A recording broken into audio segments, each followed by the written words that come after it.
start now. Yeah. Chumriep Sur. Would you like to, will you please introduce yourself? Okay, first of all, I want to introduce myself. My name is Paulie PHOEUK. I have 6 sisters and 1 brother. My brother was killed in 1969 by Coeurs. I don't know if you guys know Coeurs. In my generation, they call Coeurs. You can look at me. Instead of Pol Pot, right? So, in 1969, my brother was killed because they said my brother worked for the Lon Nol government. But in fact, my brother, he's just a businessman. He's rich in my village. So they killed him because they want the property. They want to confiscate all his property. We can get back into that later. Yeah. Where were you born? I was born in Coeurs province, and my village is called Tramco. Can you tell us about your childhood? My childhood, I was born in 1963. By the time in 1969, I went to school. In that time, they call grade 12. They call 12, 11 instead of grade 1 in my generation. And we don't have school. I go to study in pagoda, monk, with the monk. And my village, if I remember, were occupied by Coeurs in 1969. And then every day were bombed by the Lon Nol regime by, they bomb, they call Tê Vang Vít. That's a French word. Tê Vang Vít, that's an airplane, they go bomb like that. So, my generation, if you're talking about education, it's 0. Because we were born in the wrong time, in the wrong country. For me, I not even finished grade 4. Honestly, I tell you the truth, I not even finished grade 4. And after 1969, 1970, I will escape from the Coeurs to Battambang province. Did you escape with your my family? My whole family escaped from Coeurs to Battambang province. How did you escape from there? We were lucky because in that time they call a group of Lon Nol soldiers. They went there and they fight with the Coeurs, and then they took the group that people, some people they were forced by Coeurs to the mountainside. So, and my village, my family were captured by the Lon Nol soldier. So the Lon Nol soldier bring us to the other side, not to the mountain side, to the Lon Nol side, to like, that belong to Lon Nol, right? Coeurs, they have a little bit like village. I think they have mountain side is the best side for them because that time they're not in power, they just start to have. And when I escaped to Battambang province, then in 1970, I start to go to school again. And my family settled down in Battambang province. We don't have anything, we start from 0 again. We used to have big house and we have a lot of property, but in Coeurs, destroyed by the bomb, destroyed by the Coeurs, and we came to Battambang province, 0. I know my family rent a small house and we have big family. I have me and my sister and my two one nephew and my niece live together. We have 11 in the family. In Cambodia, we don't have a room, right? So kind of flat like that, and then we sleep like this. So all the children sleep like this. And I start to go to school again, but I didn't go to a public school. I go to the monk school again, like in a pagoda, right? So I start grade 12 again, restart again. Then I finish grade 12, 11, 10, that means grade 3, right? In grade 4, 1975, I'm not even complete grade 4. The colonial regime were overthrown by the Pol Pot regime, Khmer Rouge regime. So my school is finished. Then my family, they forced my family to work on a collective farm. They forced, like everybody had to get out of the city. I don't know if you know that your parents tell you.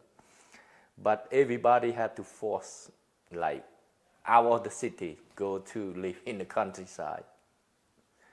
So we were separated, children by children, mother by mother, father by father. Like I was separated, I worked like a collective farm with all the children, no school. And my mom worked with the group mother, I don't know what they do. And my father, he's a tailor. He can make dress, make everything. And Khmer Rouge like my father to make the hat, you know. And my father, lucky guy, he's worked for them, and they, for him, he just cut the dress like for the Khmer Rouge, for the Pol Pot soldier. So he worked, he's good. And my mother, she's a cook at that time, Khmer Rouge regime, she's a cook. Me, I was sent away from home. I never see my parents since 1976 to 1979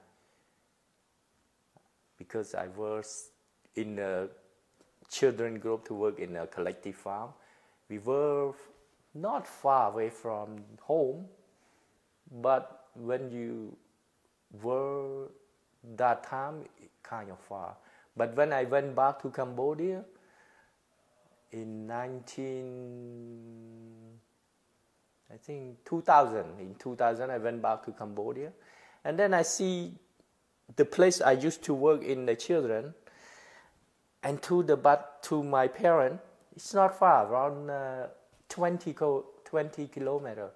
But it were that time, it's very far because I didn't know where's my place and where's my parents' place, because we just finished one, let's say, one season of farming and then go to the other season farming, different place. So what did you do back then? We just work whatever they told us, like they say, okay, dig the canal. We dig canal. Okay, you do the farm, you do the rice, like, I don't know what to say in English, but... You work in a rice field? Yeah, rice field. We work in the rice field. Rice field, you start, plant the rice, right?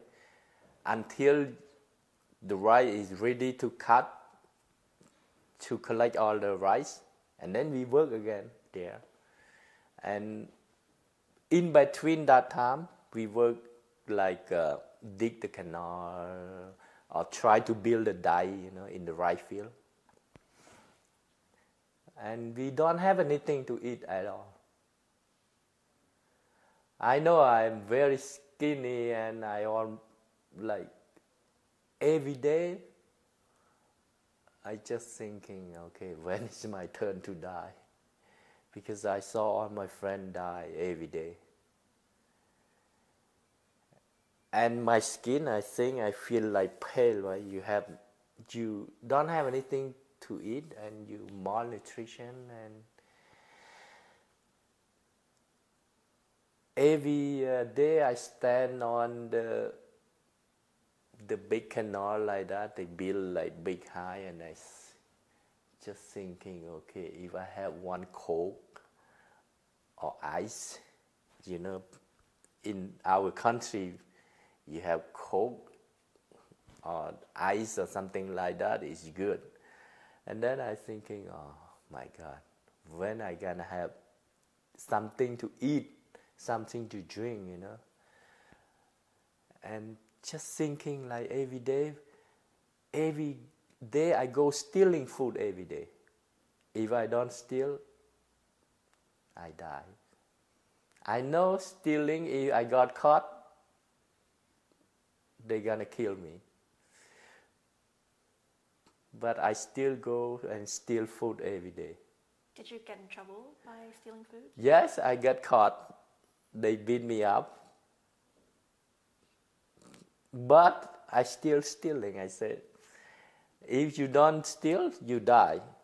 But I prefer to die if I got caught, because my stomach full better than you die with your empty stomach. So I keep stealing. And I got caught. I think I got caught one time when I go to work in Cambodia. In that time they try to plant a pumpkin, right, on the Mekong River. Mekong River, when the water come up, it's easy, you clean up the grass.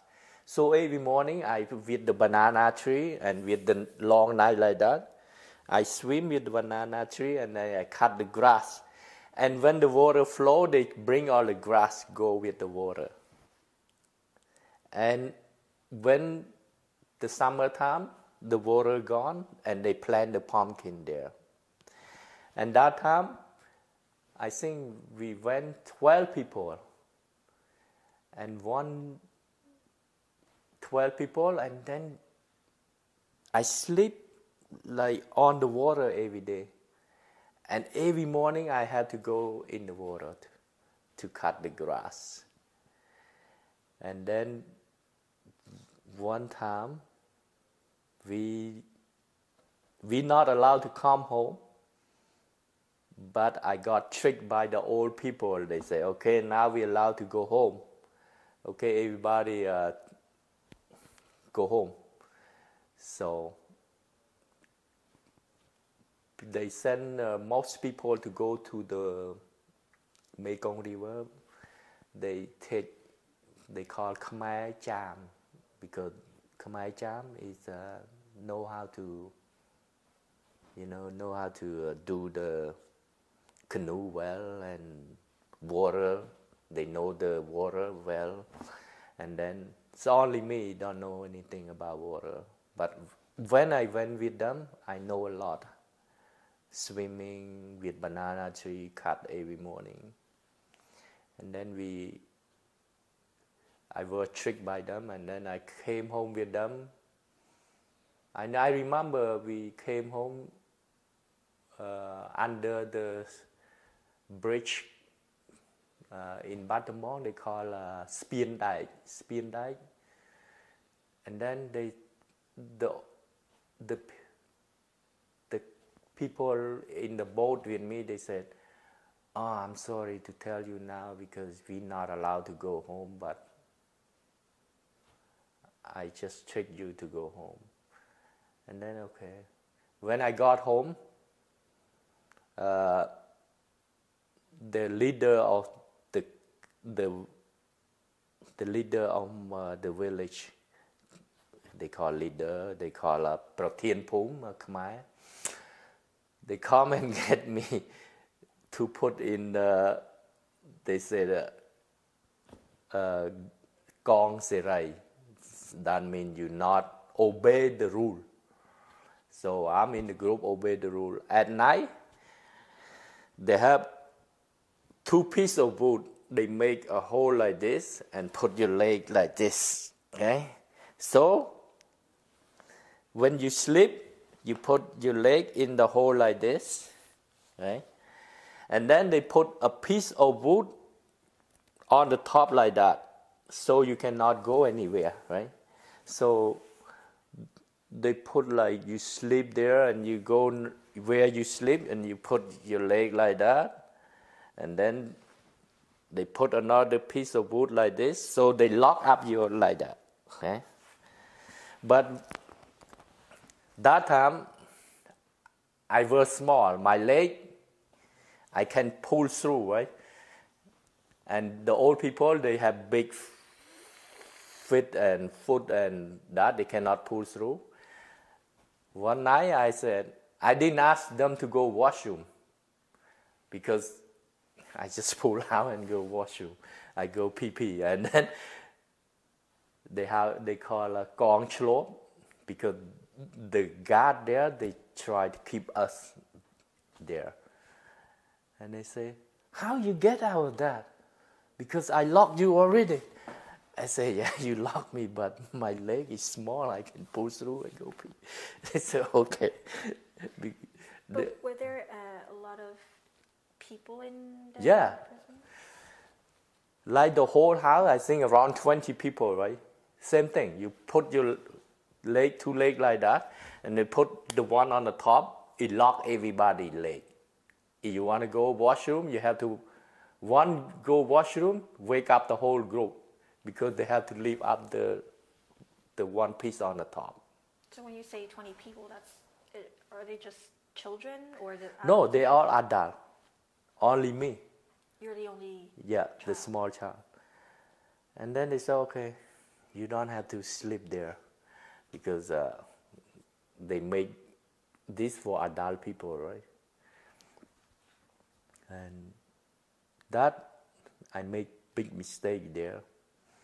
I almost get killed by them, but luckily they said you were too small. Like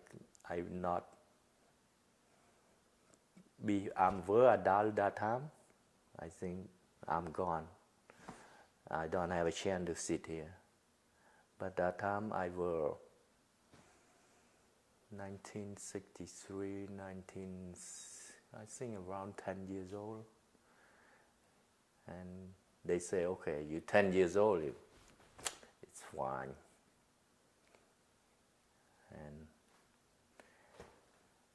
And that's about it in Khmer. And I just... After you were locked, Yeah. did you go back to work? Yeah, every morning they open that and you go to work in a farm. Everybody go to work. And I don't know if you guys, your parents used to tell you. In Khmer, like they put the rice like this much in a big like pot like this and put water and then they cook and then they, when you eat, you don't have any rice, maybe 3-4 rice in one big bowl like this. It's just drink, Like I said, every day I go steal food. But in that time, we don't have enough food to steal too. We don't know food to steal, right? Now, how many years you spent with the Khmer Rouge? I spent 1975 to 1979. Can you explain what happened next once it's 1979? After 1979, the Khmer Rouge were overthrown by the Vietnamese troops. Then my family and me, we escaped to Thailand. I remember we escaped to Nong Chan, and we sleep in a... Okay, we talk a little bit. in the Khmer, all my sister become widow because the husband were killed by Khmer. So my family, there's no man. Me, my father is a man, and my three nephew, small like this, is a man in the family. And all my sister, all the husband were killed because they say, okay, you high education, you teacher, you doctor, you soldier. Because Khmer, they don't like you have education, right? If you, let's say you are a professional, is a teacher, or you have high education, they kill you. And my family background, all my sister, husband, they teacher, they soldier, they call PM, like policeman or something like that. And they were killed in Khmer. How about your parents? What do you... My parent is a businessman. I know my parents have big house and sell a lot of material like clothes and stuff like that. My parents okay. My father and my mother still alive. My sister still alive. So all the in-law were killed, and they left behind children like my nephew, my niece.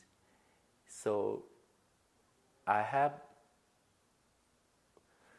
all the niece and nephew live with me together, like 7 people, like small, like start from 5, 6, 7 years old. Me, I'm the oldest in that time, around 11, 10 years old. And we were escaped to Thailand.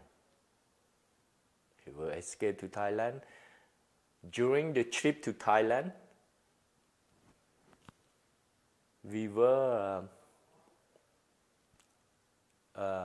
what they call robber.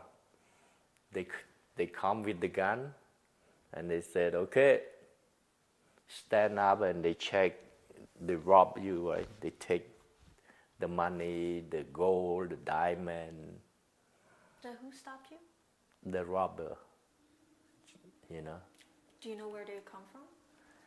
Yeah, they speak Cambodian. So I know they're Cambodian, but I don't know where they come from, but they're in the jungle, right?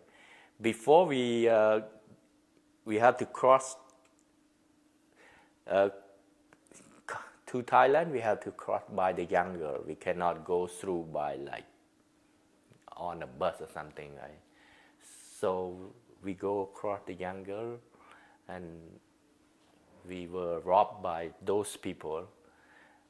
And my parents, after Khmer, they don't have gold or money or whatever, but they try to rob. And we made it to the border of Thailand. They call Nong Chan. I remember in Nong Chan, we sleep in the rice field. When it's raining, you know the rice field, right? When it's raining, the water kept in the rice field. I wake up, oh my God, this is all wet, right? Because all full water. And we survive by UNHCR. UNHCR, they give us rice and fish, they call tray platu, and chicken leg. And we eat, and we live there, I think, 1 week. 1 week, I remember in the morning, like we had to line up to get the rice, right? And we line up, and the Thai soldier control us with the helmet, you know, steel helmet, soldier steel helmet, and we have to sit. If somebody sit and your head is a little bit taller than the other, the Thai soldier come and knock you. I don't know why, but they come to knock you to make all the same level. It's hard to live in there. I know Thai soldier they don't treat us well too. They kind of look down on us. But we are refugee, we don't have choice, we just live there. And we live there around 10 days. 10 days in there, and one morning we see 30 bus come and pick us up. And we were told that we were gonna go to the third country. In that time, they don't know where is Canada, United States, or France, they call third country. Because first country, Cambodia, second country, Thailand, third country must be somewhere in United States, in Canada, in Australia, in France. They call third country. And we were happy because, okay, we're gonna escape all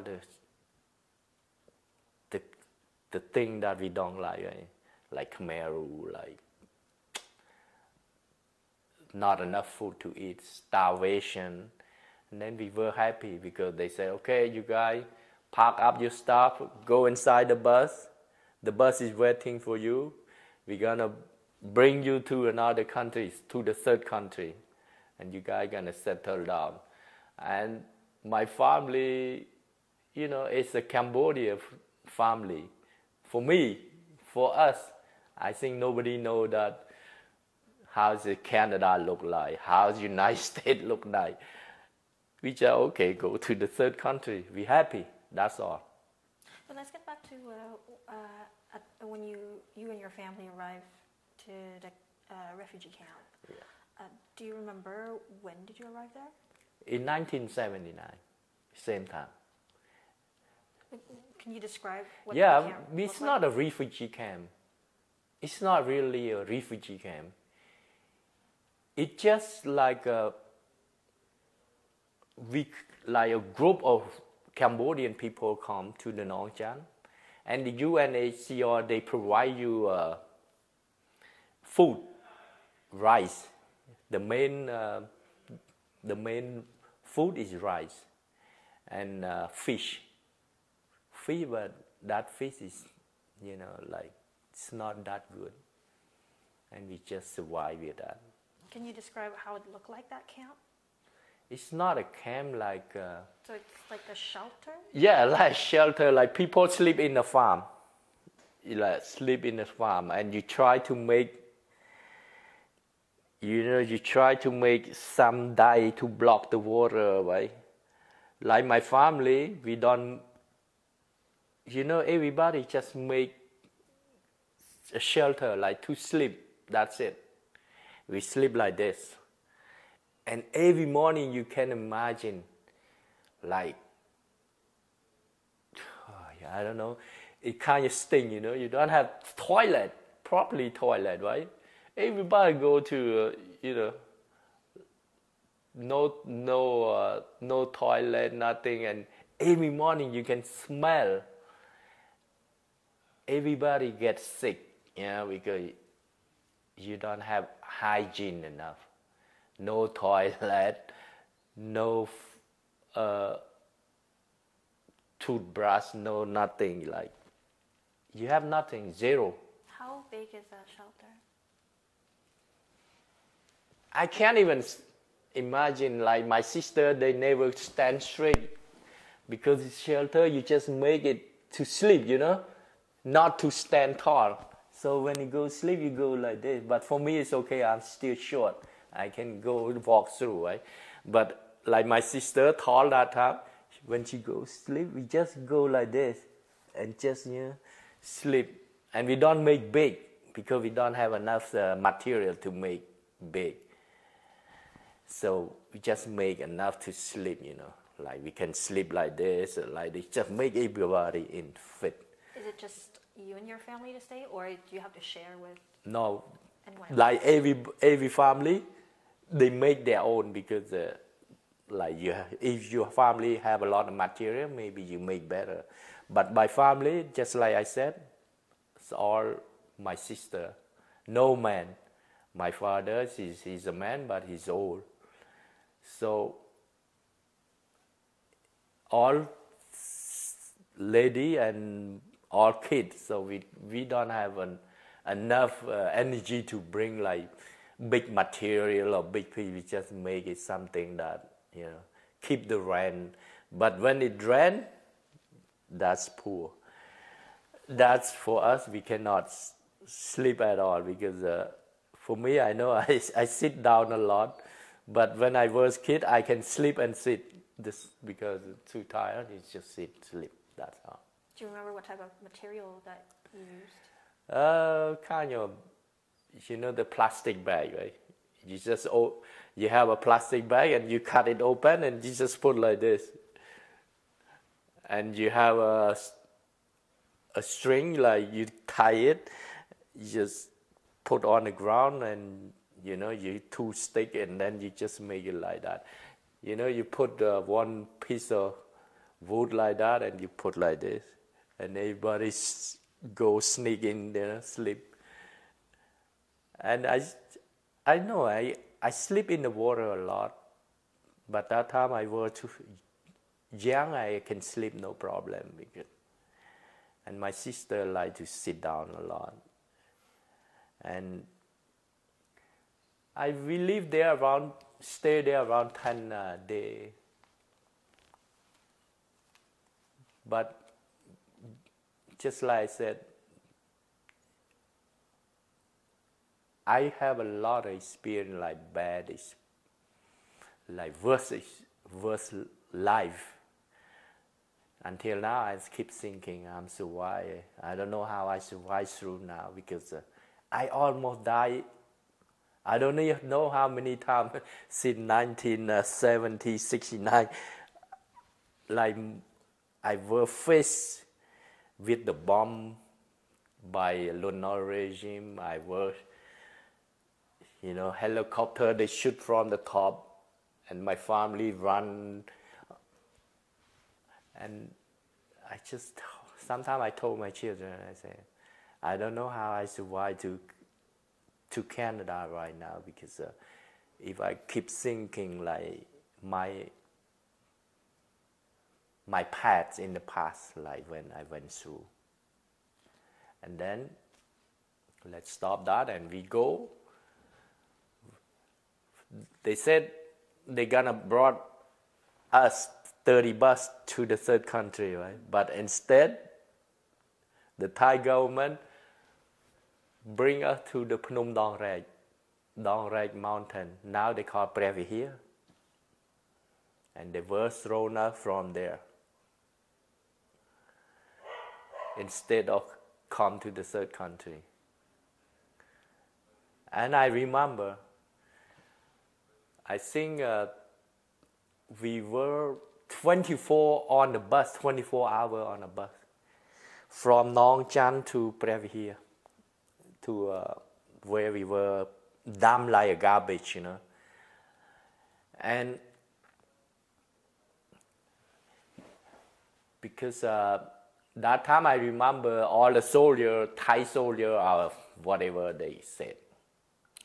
They said Cambodian to us, said, okay, I'll lôi màខ្ញុំមកព្រោះឥឡូវនេះអ្នកទាំងអស់គ្នានឹងទៅស្រុកខ្មែរវិញហើយ Okay, you all go back to Cambodia. You don't need Thai money, baht. So if you have anything left over like money, Thai money, give to them. And my family, we still have maybe, I don't know, but after we give them the money, they try to shoot us, like boop, boop, boop, boop, boop, boop, boop, boop. So everybody try to, the mountain is like that, and they don't have like a way to go down, right? I remember my family cannot go down at all because it's steep like this. So we got stuck there. We tried to stay on the ground, right, to avoid to get hit by the bullet. And when the bullet stopped, then my family start to go down, like try to pull by the tree or whatever, support us to go down, right? in the morning, from the morning until I think Cambodia around 6 o'clock is dark at night. I remember by the time I get to the ground, the mountain, from the top to the ground, it takes us a whole day. When I got to the ground level, I saw a lot of people die because of the minefield, right? Minefield on the ground. I don't know who put the minefield there, but people that they go before us, because 30 bus. So people there, they have strength, they man or something like that, they go through and they die there before us. So when I go down, I saw a lot of people die on the ground there. Just fresh, not long ago. Still bleeding, still. And my family, when we got down, we very thirsty, right? We want to go get a drink. I go get the drink, I saw the cop, the dead bodies still float on the water there, and all the blood is, and we don't have material, we just pick the tree leaf, and we make it like we can put some water, and I say, oh, I get the water, and then okay, we thirsty, right? We have no choice, we have to drink water. So I put my hand like this, so the blood go away, I take the water, I drink.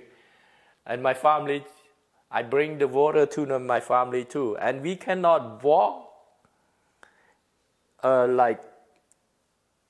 we have to walk on the dead body, because we are afraid we step on the mine again.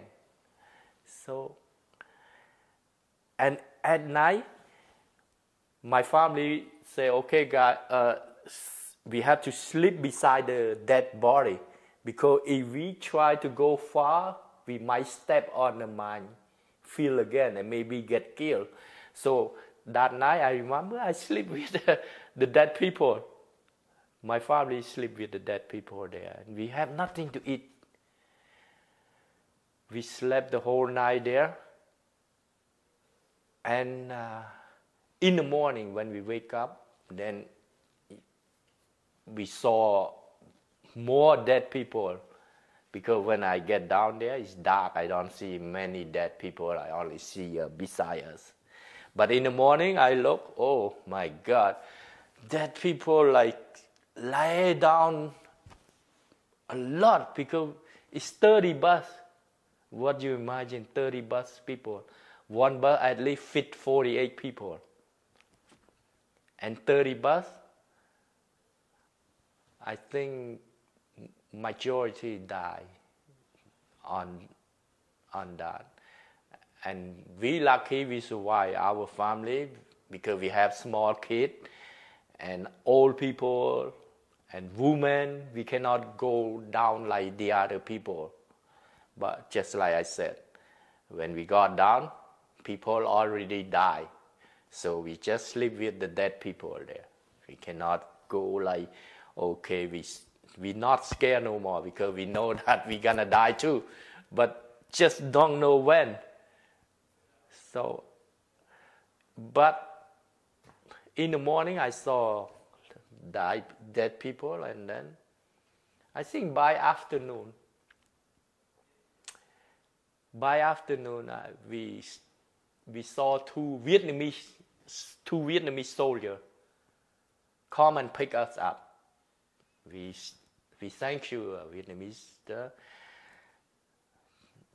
and they come and they talk a little bit Cambodia. They say, okay, you guys have to follow us. And the Vietnamese, they cut the tree, the branch of the tree with the leaf, and they put on the ground where there's no mine, right? And they say, okay, you have to step on that, right? Everybody have to step on that thing if you don't want to get killed. So we have to step on the leaf of the branch there. So the whole line like that, if I step on that, you have to step on that. So my family step and follow the two Vietnamese. The two Vietnamese, they walk on the front.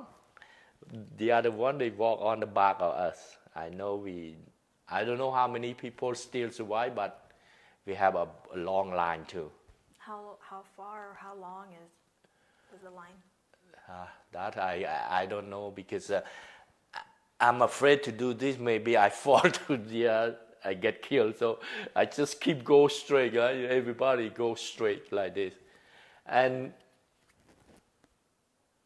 I think we walk not far. At night time we stop. Everybody stop, and the Vietnamese, they gave us they call in Cambodia they call call pot some lay. That means wheat, I think. And then we try to cook, but that when you eat, you kind of have diarrhea, because you used to eat rice, but when you eat that, you kind of have diarrhea. But it's better than nothing. And my mom asked the Vietnamese soldier, say, how far we get? And the Vietnamese say, we still in the mountain yet. And my mother, we still in the mountain? He said, yeah, you not walk far, because you guys old and lady and slow, and we be careful because everybody step the same straight line, right? And I know we keep walking 4 days. 4 days in the mountain there, until we go down. We still follow the Vietnamese, two Vietnamese, but I think the two Vietnamese, they switch, put the new soldier. So, and then we not worry about the minefield no more, because we not no more in the mountain, so we are on the ground now, and then we just pass by the village. The village is Cambodian village, but those people, they don't understand Cambodian, because they call like Cambodian, but I don't know, kind of. Were they part of the tribe? Yeah. And they hardly understand us, right? And they hunting, right? They kill animal and they make dry meat. And my mom asked them, said, can we buy or can we trade with gold or something like that? They said no. But they asked if we have more, they cut the lighter. Lighter in Cambodia, they use kind of, I don't know if you guys know, they use more. And they want that, because they want that instead of gold or watch or something like that. So my mother still have that and say, okay, give to them, and they give the dry meat to us. So first time we have meat, but not a lot, a small piece like this. Yeah, like I have small piece, and but I know my parents, they just gave us to the children, not them. They don't, being a parent. I know being a parent, like just give us the meat. They don't, they don't.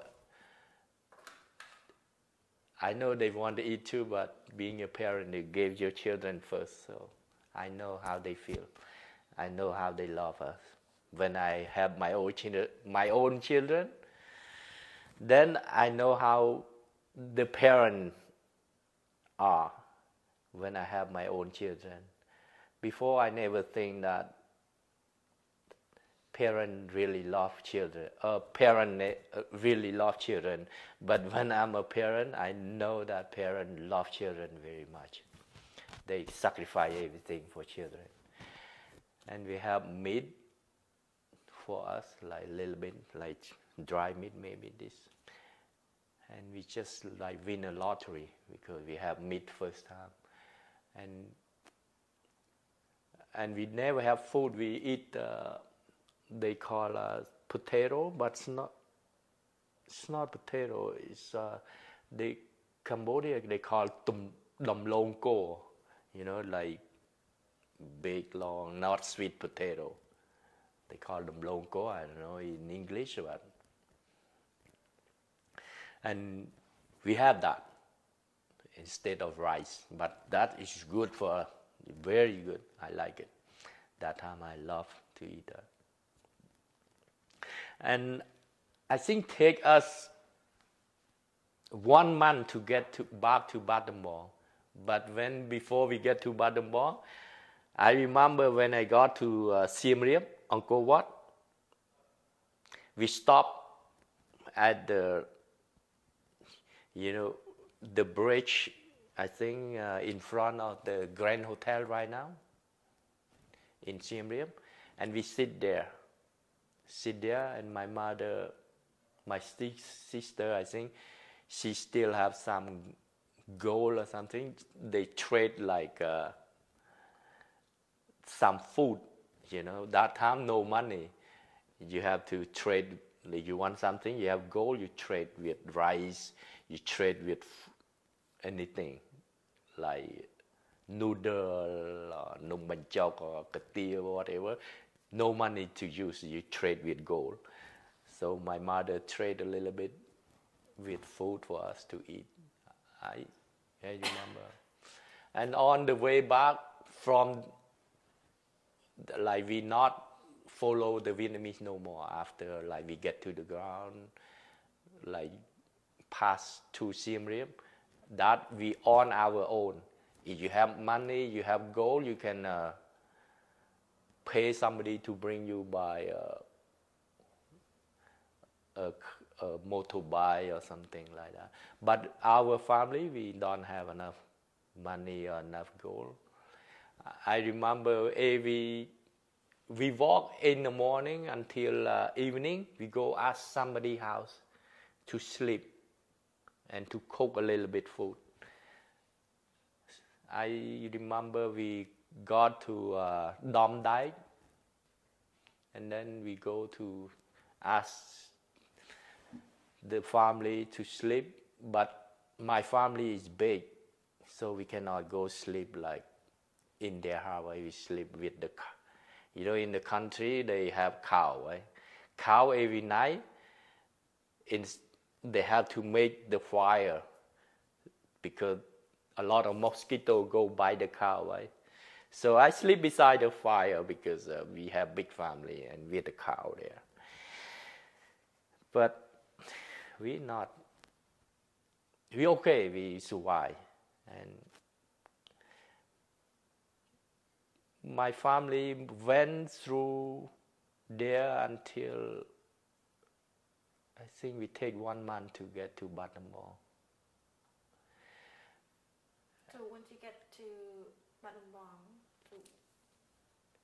did you stay there? Yeah, we stayed there. We start everything again. My sister, my father, me, everybody.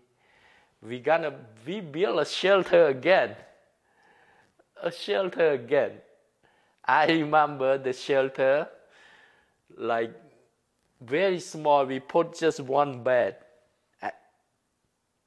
Eat on that bed, sleep on that. For me, I never sleep on that because we have a cart.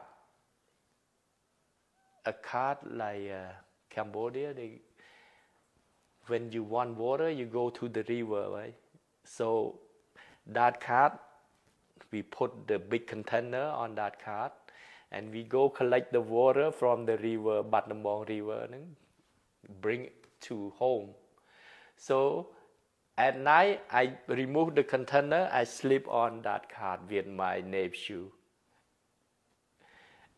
And all my sisters sleep on the bed because we are afraid to sleep outside. Right? For us, a boy, it's okay. You can sleep outside. Nobody can come and rape you or something. But in Cambodia, it's bad too. So all my sisters sleep inside, and all the boys sleep outside.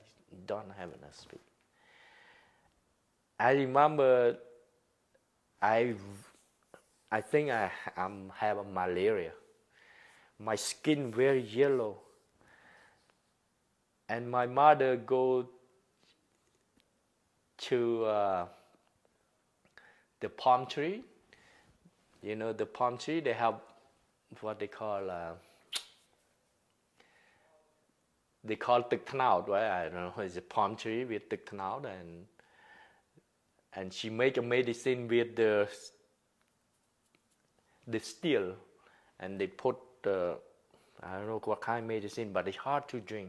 My mom said, you drink that because you have malaria. So I drank that, but it's not okay. It's not okay. And I lived with my family around 3 months. 3 months in Baltimore. And my mother, that time, they tried to escape to Thailand again.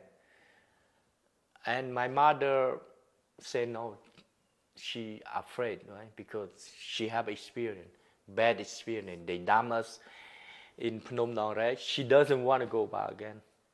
So only me. My mother sent me with the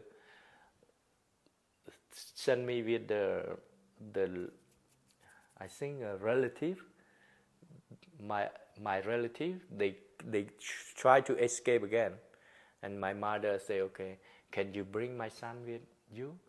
And the family say, okay. Then I came with them again. I came this time not to Nong Chan, to Chum Rum Thmai. They call Chum Rum Thmai, right? So I came to Chum Rum Thmai. I lived there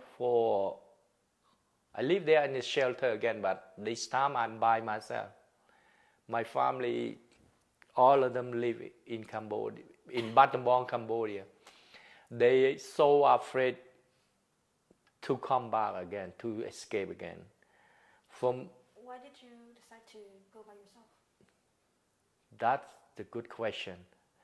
I don't know why I come by myself. I didn't know. But that time I just say, okay, go. I just say, okay, I want to go again. You thought that there was an opportunity for you, a hope for you to... I never think about the opportunity. I think about the food only. If I live in Battambang, with my family, we eat rice soup every day. We don't have enough rice to eat. Because we cannot make a lot of money to cook rice, right? We make rice soup just to survive again. For me, I'm thinking, okay, maybe I go to the refugee camp, maybe or to another country, maybe I can eat more. Maybe I have food more. I never thinking about rich or study or high education. One thing in here, food, eat. You need to survive yourself. Yeah, I need to survive. And my family, I know my family wanted me to come too. They said, okay, you come to the refugee camp, maybe you have a better food to eat or something. And my nephew and my niece, they still too small. They want to come, but my parents say, oh, you're too small, you go, and it's not easy. So only me, my parents say, okay, you go. What year did you leave Battambang? I think the same year, 1979. Yeah. 1979, I came to the Chum Rum Thmai. I lived there around 1 week, 2 weeks, I think. And then the family that I came with, they rich. I think they sell diamond or something in the refugee camp, in the Chum Rum Thmai. I think they have connection, right? The family I came with. So you met the sellers, and then you decide to go to the refugee camp with them. Yeah, and then I think maybe they pay some Thai soldier or something, And they have big bus, right? I think the big bus line up there. And we go first to the bus. I go with that family to the bus, but I don't know where to go. I don't know where the bus bring, but the whole family say we're gonna go to Coeurs, the refugee camp. I came with that family.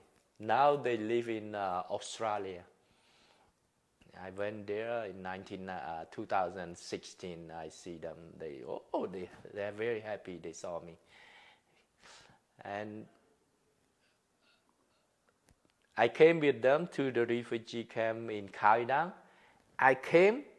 There's no shelter, nothing. It's ground.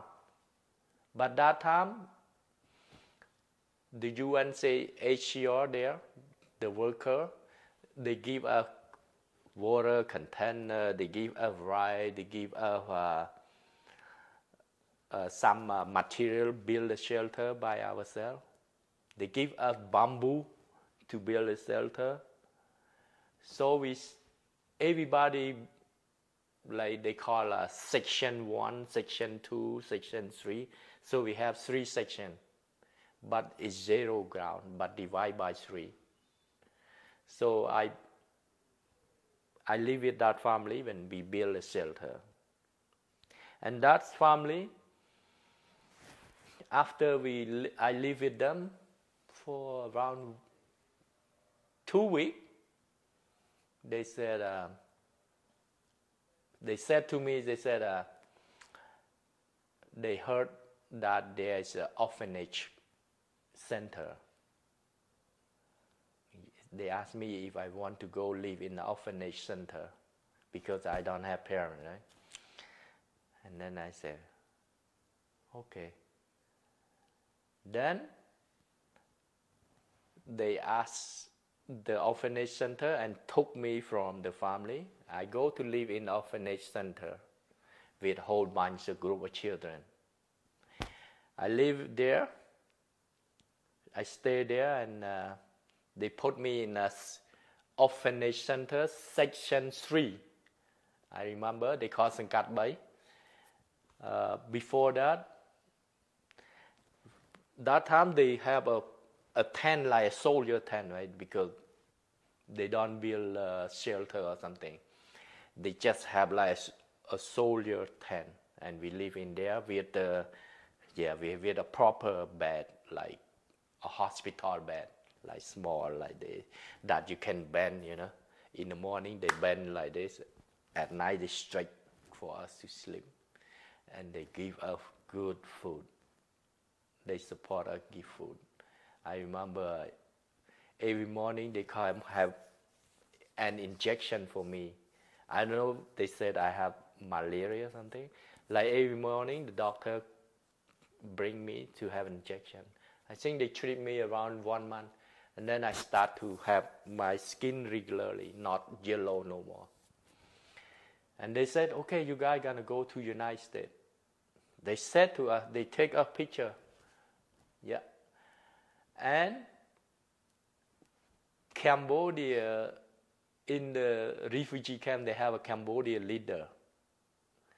Cambodian leader said, no, all the children not allowed to go to United States because all the children is just like a bamboo, right? They call tumpang snong risai. They said that to the UNHCR, and the UNHCR, they say, these children is gonna be something for Cambodia in the future. But why the Cambodian leader? Why he compared you like a bamboo? That's what I don't know why.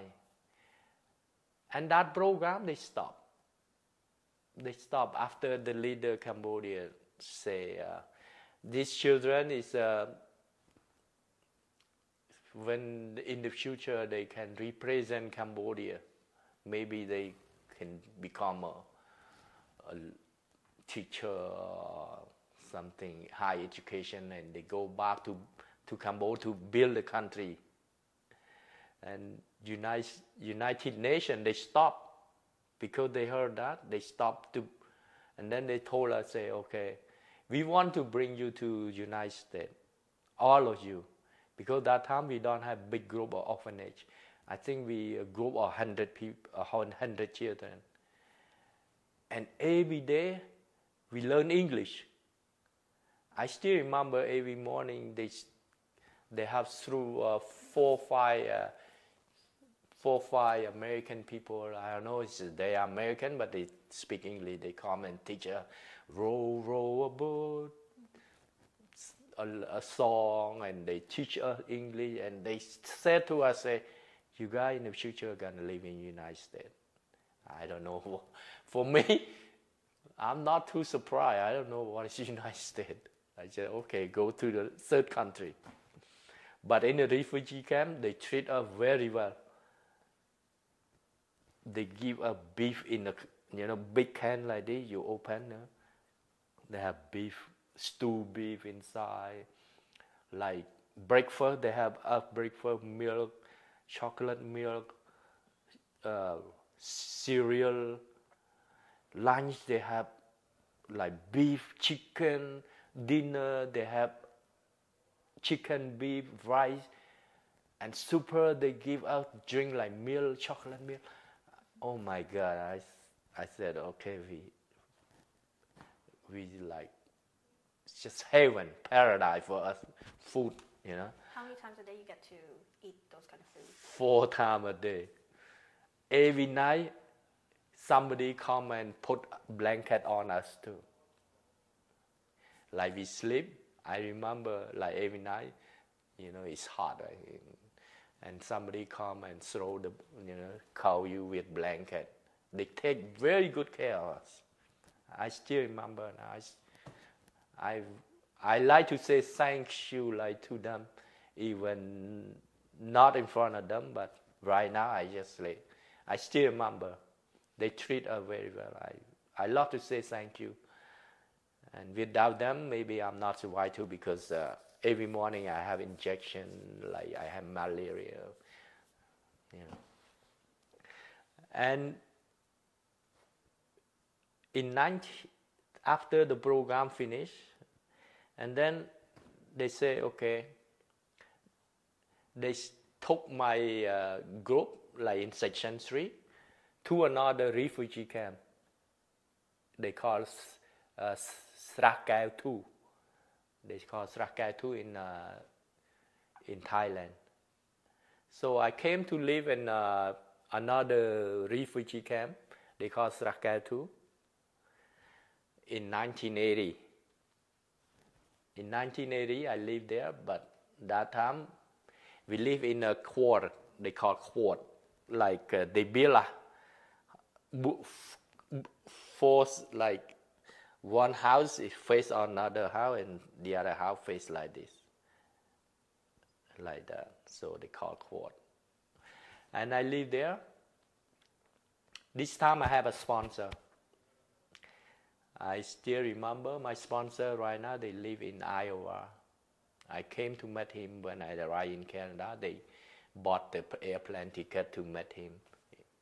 So, and I came to live in Srakao. That time we have not enough food, like we have rice to eat, we have water to drink, we have fish, we have vegetable, but I still live in the orphanage.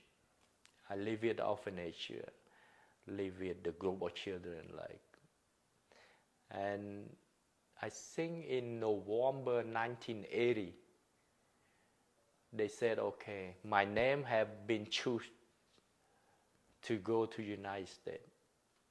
So did you have to apply? No, I never applied, because we were picked by the foster parent in United States, and we never know the foster parent look like. How does your name was? I don't know how they process my name, but all the children there, they just say, okay, your name, this, you go United States. Okay, this name go to Australia. This name go to France. This go to Canada. And for us, we don't know. It depends on the UNHCR or United Nations. They process all the file. They say, okay, this name, this group of children go this country, go this country. We have no choice. And we don't even know the foster parent. But we just told her, okay, you will go United States.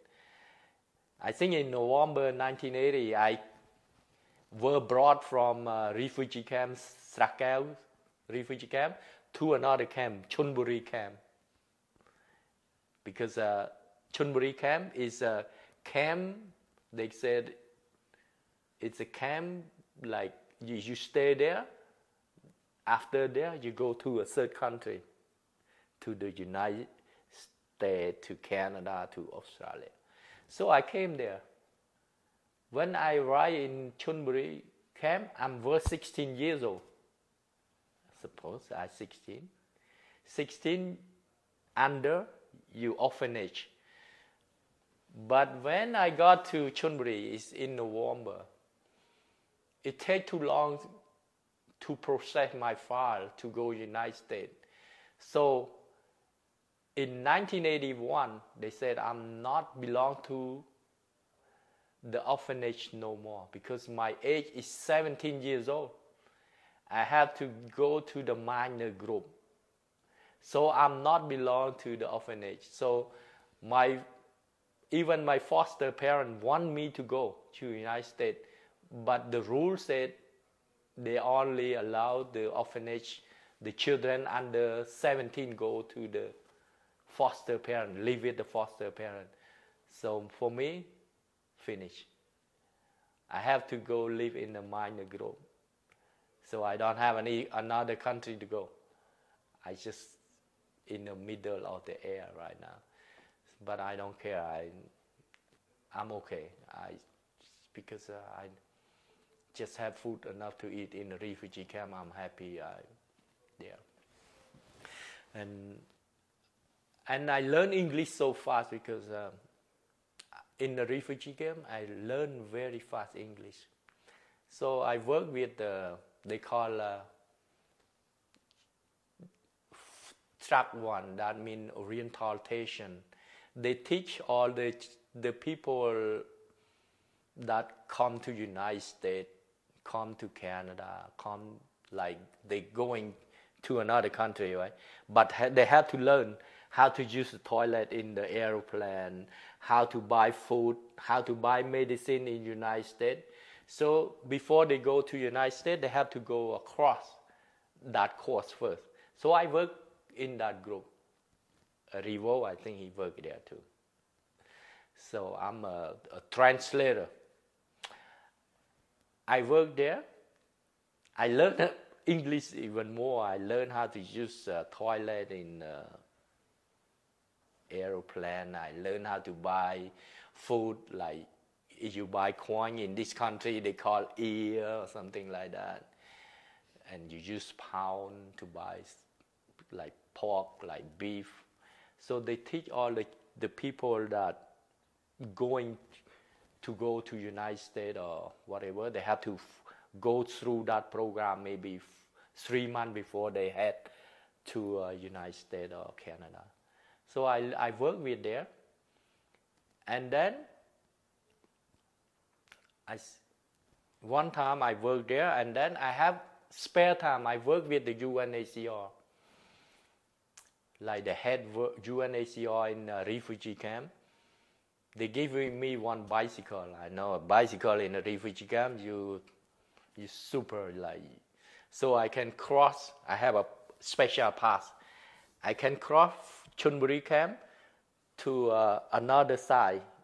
Another side, that people, they pass the test, they accepted by the country, you know. They stay there for a while and then they go to the third country. So I have a special pass because I work with the UN. I can bicycle from this camp across the street to go to another transit camp. The same Chonburi camp, but they call transit. So I can go across. The Thai soldier, they see my pass, they let me go. At the time, did you work part-time or full-time with them? That time there's no part-time or full-time, right? Because they pay you a little bit, 300 baht. 300 baht, I think around $10 a month. Yeah. So I work with truck one like for a little bit while, and then they bring me to work in the office, right? So I write every morning, I write all the program, like, okay, this teacher with this teacher aide. Like Cambodian, they call teacher aide. And the main teacher is Thai people or American people. But they need teacher aide because they need translator, but they don't call translator, they call teacher aide. So I write all the program like, okay, these two go together to this class, this class. After I write the program, I go work with the UNHCR. And the UNHCR, they need me, like, that time they need translator, right? For the JVC, that American ambassador, Canada, Australia. So if American, they need translator, the UN gonna send me there for 1 day or 2 days. I work, translate like there. And I remember I worked for the American maybe 2-3 times. And I worked with Australia ambassador. Finally, I worked with Canada. They open select. They call open select. Canada, they select people who able to speak English, you know. Not much, but able to understand them. So I work with the lady, ambassador. I sit there in case, let's say, in case he doesn't understand, then I explain to them in Cambodian. But I had to keep my mouth closed all the time because the ambassador wants to know how much English they know before they give the form to them to fill up to apply to Canada, you know. But sometimes she tried to tell them and they don't even understand. Then she said, okay, now you tell them what I want to tell them. So I worked with her for 2 weeks. I worked with her for 2 weeks. One time we went for lunch together because I went for lunch together with her all the time. And she asked me, say, Pauline, what country you gonna go to? And I said, I have no country to go to. And she said, what? You have no country to go? And you don't even ask me a form to fill up? I said, no, I don't have a country to go. And she said, you want to go to Canada? I said, yeah, why not? In my mind, I don't know what is Canada, right? Because I grew up in a small village in Cambodia. I don't know what is Canada look like. And she said, Pauline, you want to go Canada? I said, okay. Then she said, okay, I can give you a form to fill up. And she said, you have any skill? I said, no, I don't have any skill. When I grow up, my country war. And I have only not even finished grade 4 education. I don't have any skill. But she said, you speak English good? I said, I'm very smart because I can learn English like vocabulary, 1 page in 1 night. So my head, that time, it's just like a dictionary. I learned a lot. And she said to me, say, okay, I'm gonna put in your form, you're a baker, okay? You know bakery? I said, I don't know bakery. She said, you know, bakery, they have bread or cake or something like that. And now I put you skilled baker. Okay, baker. Then I said, okay, baker. She said, okay, you baker, because Canada, they need skilled people, right? Okay, baker. And then she tell me, Baker, do something like that. But she said, I need your help to finish all the work, right? All my friends now, they in Canada. And I asked all my friends, right, the minor group, Cambodian minor group, I said, guys, go and get the form. After they fill out the form, you know, when they process the file, right, all my friends have a name on the list, go to Canada before me. Right now, some guy live in Toronto, right? And I said to her, I said, that's not fair, right? Now all my friends went to have a list, have a name on the list, go to Canada. And she said, you gonna go to Canada too, but I just keep you until you finish the work with me. And then I sat her down, I said, oh, okay. I go to Canada too, but she just said, I want you to stay here to work with me. When the work finish, you're gonna go. Very true. When I work completely with her, then I have my name on the list. I came to Canada. You got accepted? Yeah, I got accepted. How long did it take for the procedure? It's not, for me, I don't have any procedure because everything she did it for me. Like, if without her, I have to face the police officer. They call a police officer, like, that's the final step, right? They ask you about your criminal record or whatever. And that ambassador police officer, they have the right to put the accepted on your CB, you know. In the refugee camp, you see, everybody take a picture, put the number like this. And that card, they call CB. CB represent Chonburi. And put your number there and with your picture. And when they accept you, they bring that card and they stamp accepted. So by meaning that you didn't have to do the interview? No, I didn't do anything because she said, okay, she gonna go and ask the police officer to punch the accepted for me.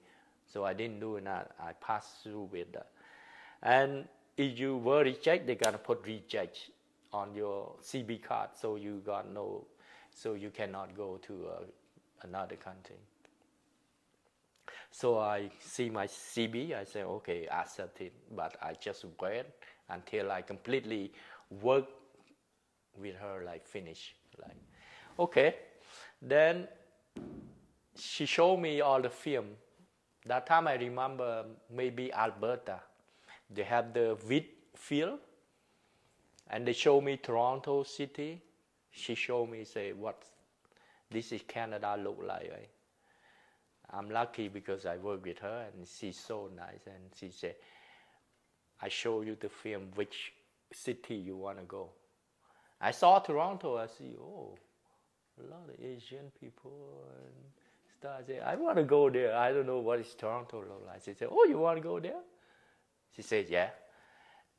Then, I don't know if I'm come to the right Toronto or whatever, right? Because I just see the film.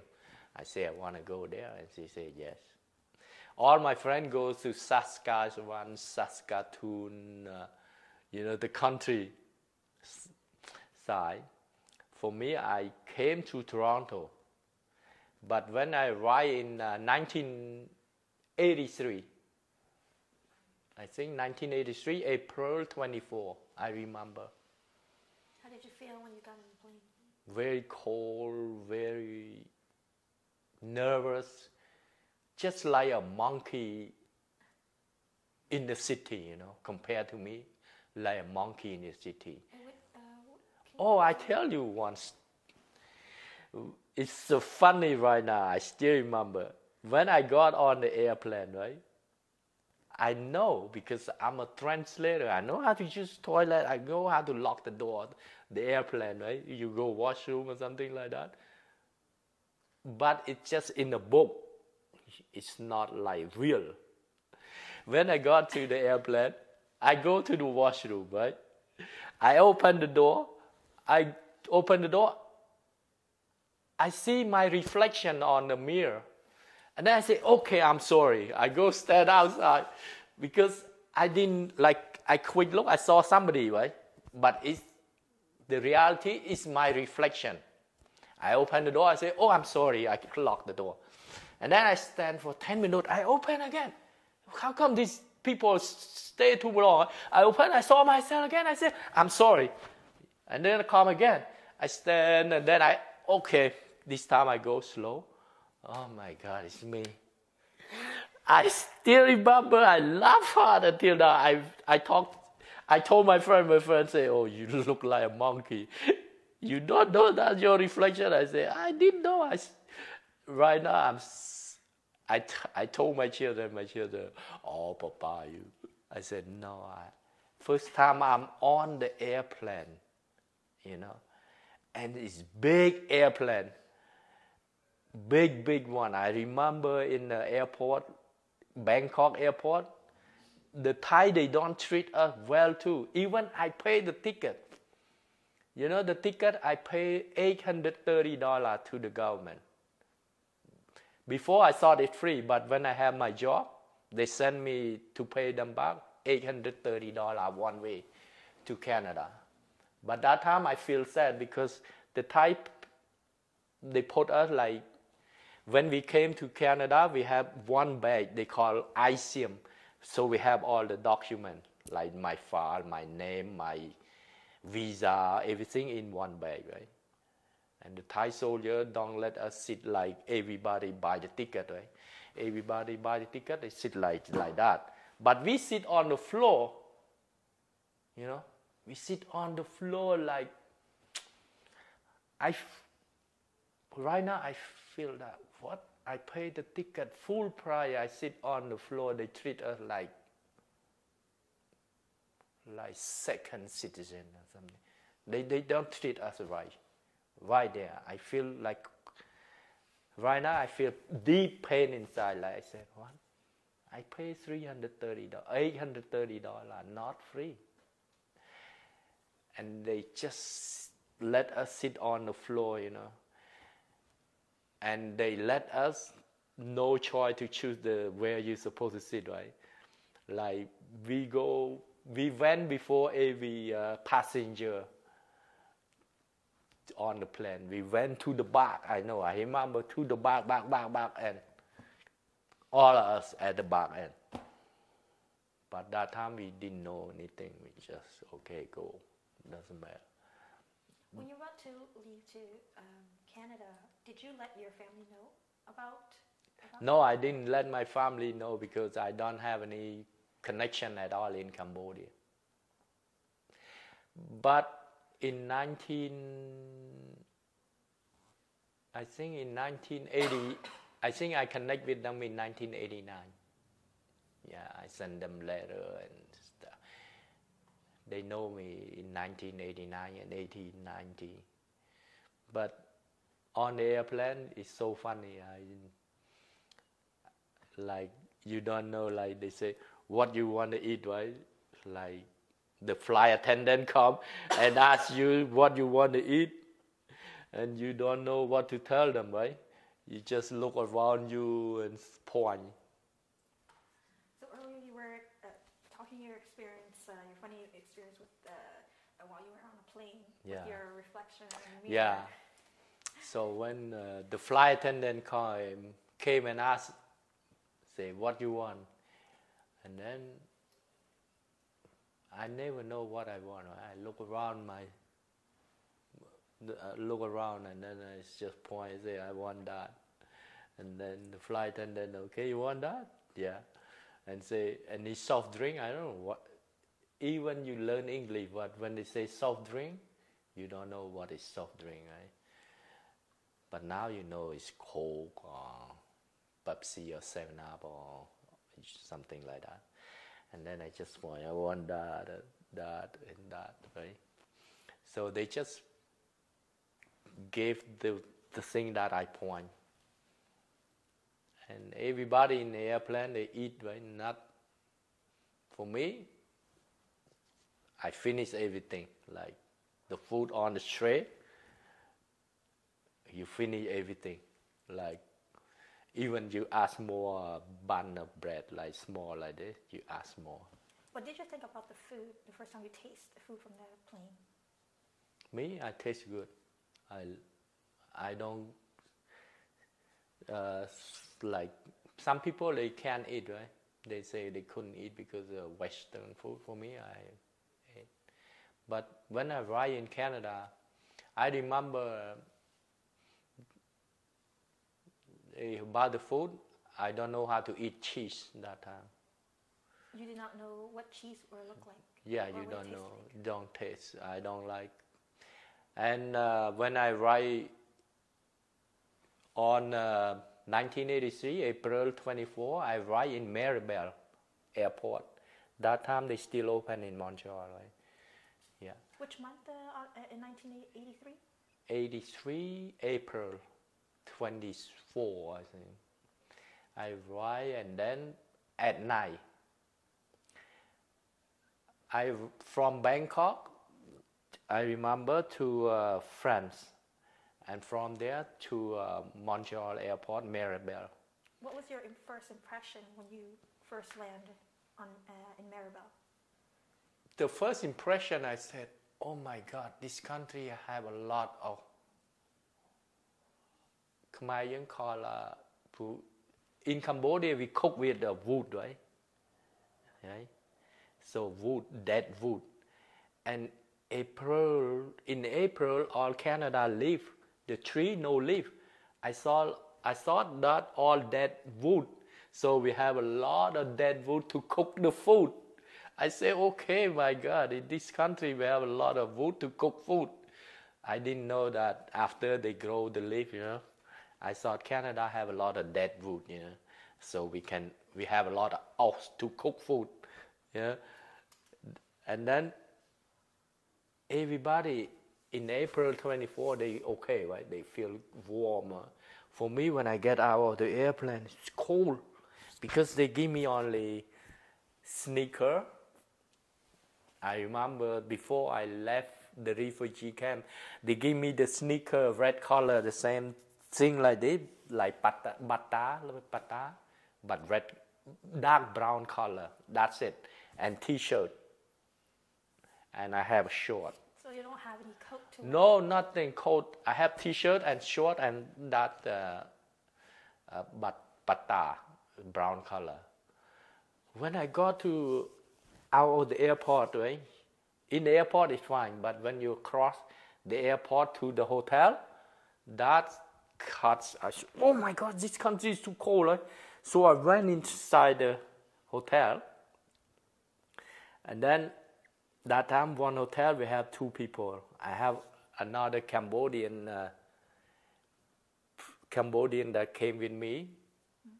His name, now he lives in Toronto. His name is Chab. I call him a Chab. Chab means a bird, right? So me and him sleep in the same room. If you think right now, it's something wrong, right? Because two guys in the same room. If I tell my children, they say, Papa? I said, no, I never think about that. And we sleep there.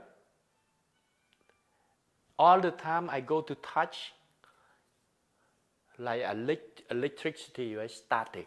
Like I cannot touch anything, like kind of electric static. I want to turn on the TV, but it's kind of like... Yeah. And it's so funny, in Cambodia, we never have hot water, cold water. I have to make before we take shower. I went inside the washroom. I turned the wrong button, right? And the shower come is so hot. I say, what? Then I run out because it's burned me, right? I say, what? This country, they use hot water, right? Then I go turn it off. That night I didn't take shower because it's too hot. I'm scared to go inside again.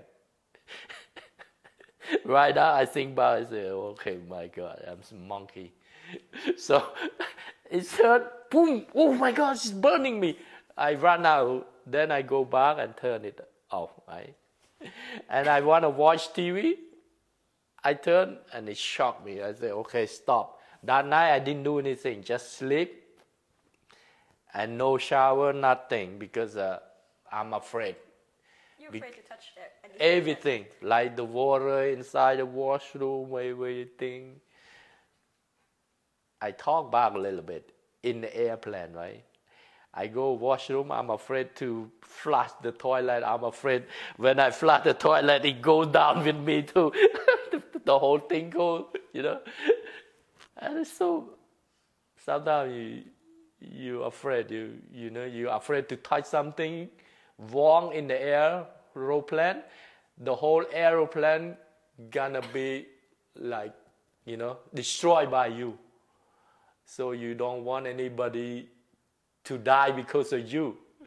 And when you flush the water in the toilet, you're afraid to flush because you never experienced before, and then you're afraid to flush the toilet. You're afraid to kill everybody in the airplane, right? Sometimes I want to make a big one.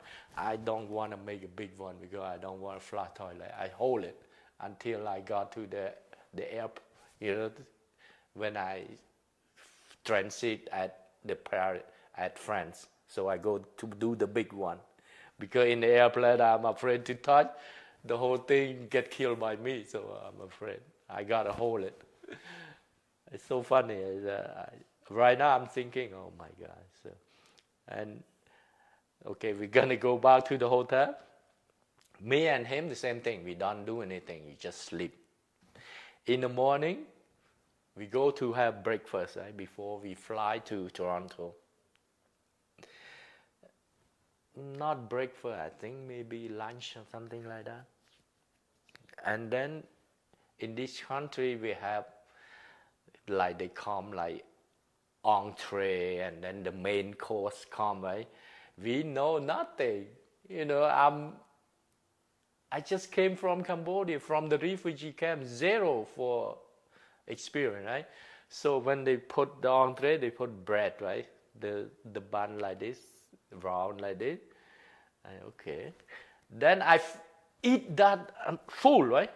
Then they come the main course like steak or something. I have no space to put.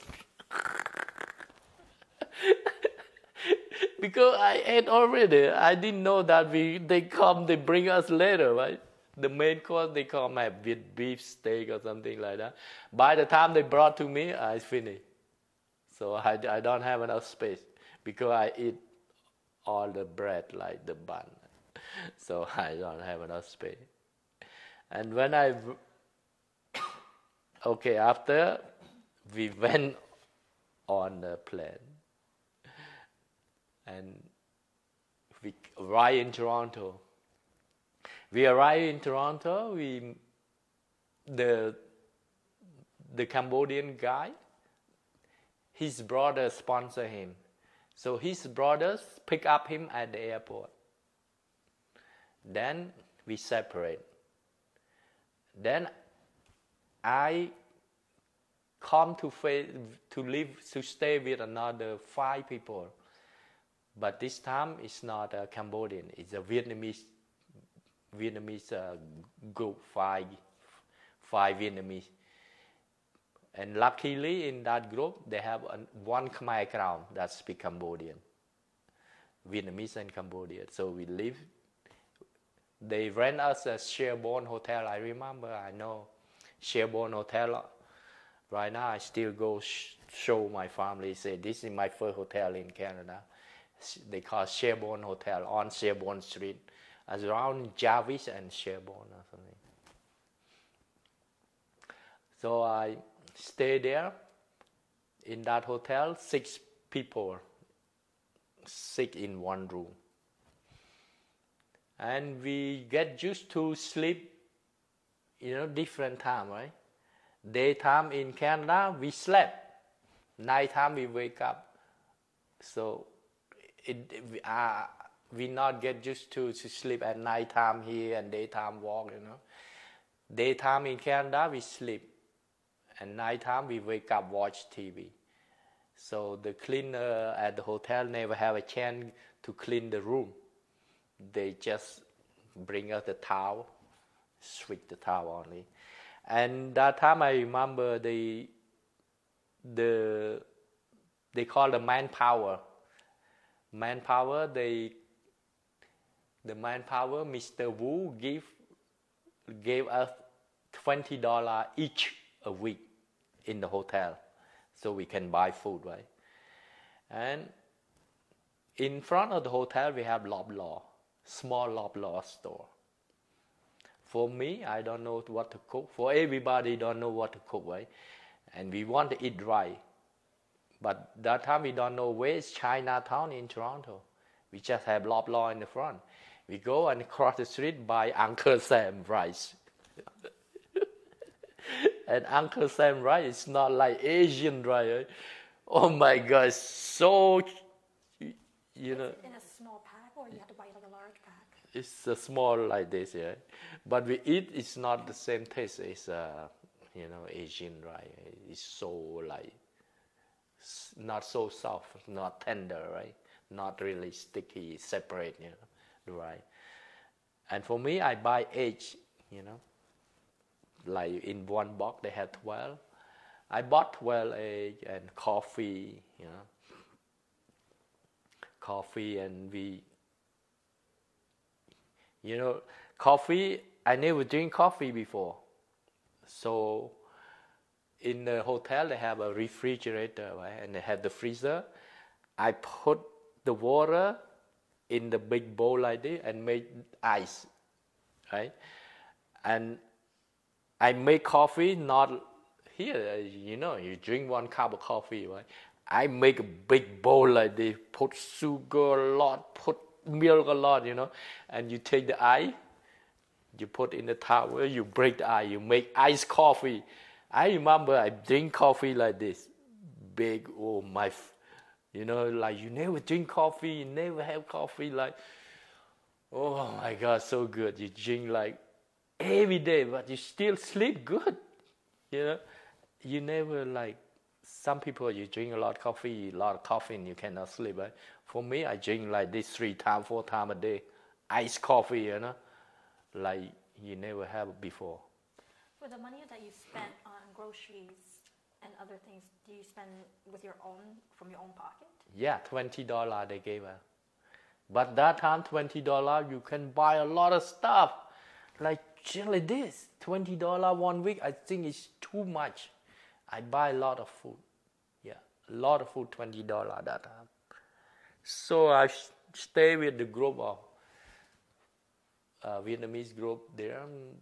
We all orphanage, right? We all minor group. They don't have parents too. So all of Vietnamese, it's easy to find out because there's a lot of Vietnamese people live in Toronto.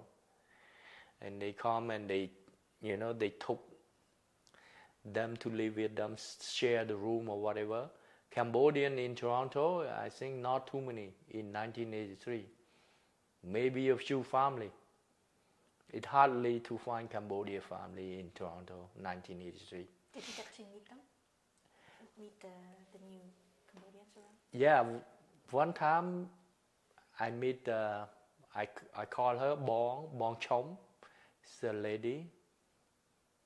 She around, when I met her, she around 45 years old. And she lived by herself. She was separate. I think she divorced with her husband with 2 children.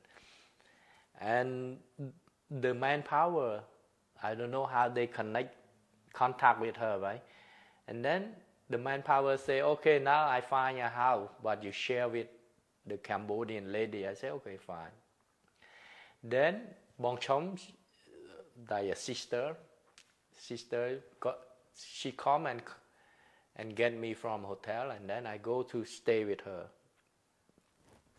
Stay with her in the morning. I remember first time in the morning, she said in Cambodia to me, say, Lin, I don't cook, okay? If you want to cook anything, you just cook, okay? Me, I go to work. She went to work, right? So I say, okay. Okay, but I don't know how to use the stove, right? When I cook, instead I open the stove up here. I turn on the oven and burn her pot, her everything in the oven completely. And I smell something. I say, what? Then I go, oh my God, everything in the oven is red color. And I turn it off. I didn't cook anything. I just wait until 5 o'clock she came back from work. And she came back, I told her, I said, Bong, I'm sorry. I burned your stuff in the oven. She said, it's okay. Just, you never used it before. It's okay. Don't worry. Just like me, I came in this country before. I learned nothing. I didn't do anything. Just like you. Don't worry. I said, okay, I'm thank you. Then she said, you eat anything? I know I didn't eat anything because I'm afraid to turn and then something might burn again. Or I can burn the whole house. So I just don't do anything. And then she teach me how to use AVs. Okay, this is the front stove, this is the second, this is the third, this is the fourth. She showed me everything and she tell me, okay, you open the refrigerator, you bring this is a knife, you chop this and you cook. And then I learned from her to cook. And she bring me to the supermarket. Supermarket, they have the sign, right, with the cow head. So Cambodia call Sa Kabako. They don't know the name of the supermarket, but they see the sign, you know, the statues. They call Sa Kabako. I still remember that. It's on Downju Street and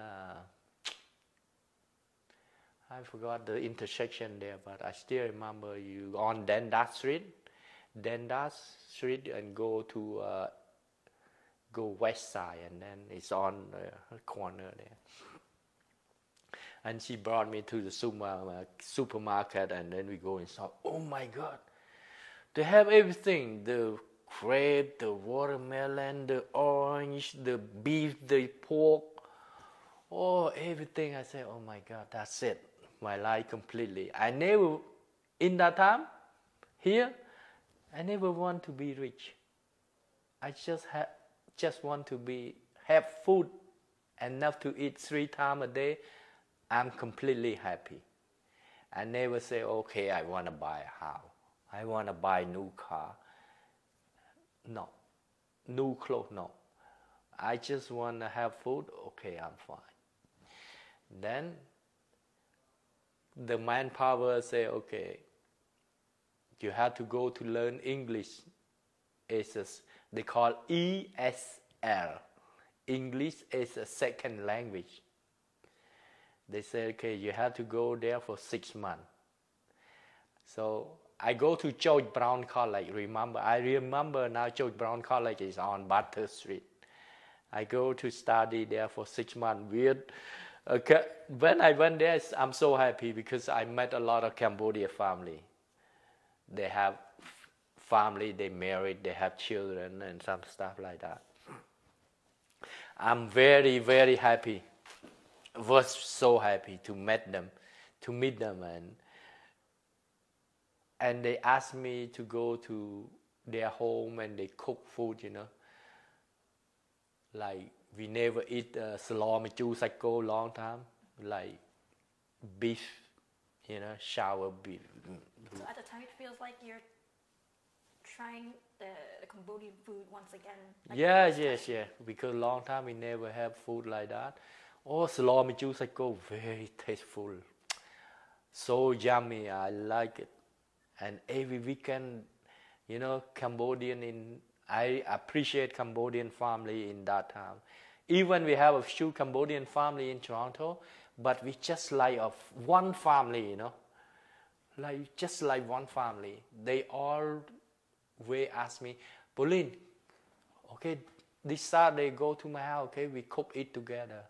Because, you know, they married and the lady, the wife know how to cook Cambodian food, right? For me, I don't know much about how to cook Cambodian food, right? So I was so happy when I go to their house and they show me the Chinatown, you know. They bring me to the Chinatown. And that time is so funny too. I go Chinatown when we cross the street, right? We have to hold hand together across one time. You know? We are afraid to let it go, right? We are afraid to get lost, right? And Toronto, they have a subway, right? Subway. So we go inside the subway, we count the stop. We don't see the sign, right? Say, okay, 7 stop. We have to get off the subway to go Chinatown, the sun. So we count 1, 2, 3, 4, 5, 6, 7. We stand, everybody stand at the door. We don't care about the other want to get out, right? Because we are afraid to get lost. So like, I have a group of 5 people, I stand at the door, right? And we hold hand together. We don't care people say you gay or whatever. We don't know, right? So we get out, we hold hand together, get out, boom, one time, one shot. And we cross the street, the same thing. We hold hand, cross it, boom, run. We just see the green, we never walk. Hold hand, run across the street. We are afraid the car to run. So we went to the Chinatown, you know. We bought the bag of rice.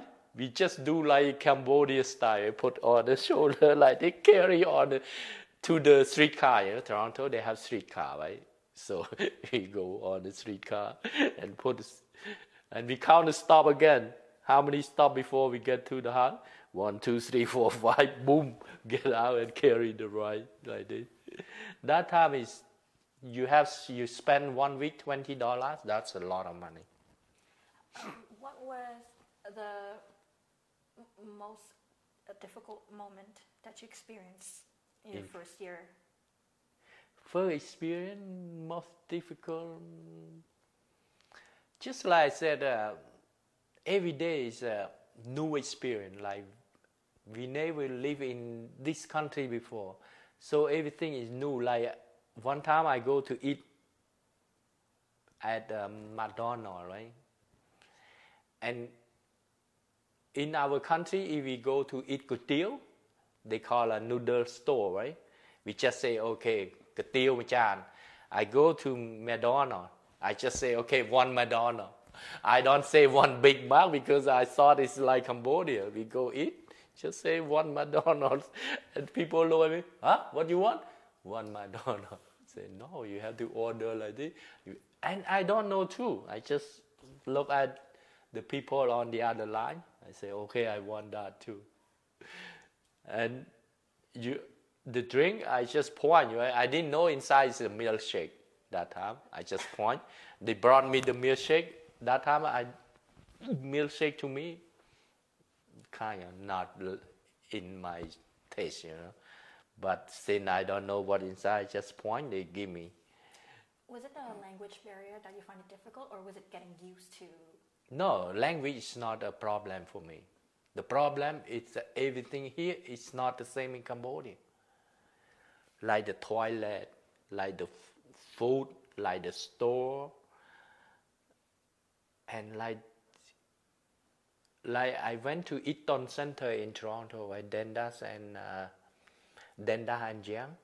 That time, like the people, they call a manicure or something like that. You know, they dress people, and the people sit like this. But that time they put the real people, like in the store, like sell like clothes. Oh, the mannequins. Yeah. They put real people, not the fake one. And me and my friend go, look, and feel, yeah, it's real, right? If we play with her hair, and they didn't move and they didn't laugh. Right? My friend say, to me, say, wow, this is look real people, right? And we play, and later on, one guy. They live here before maybe 3 months. Say, hey, that's a real one.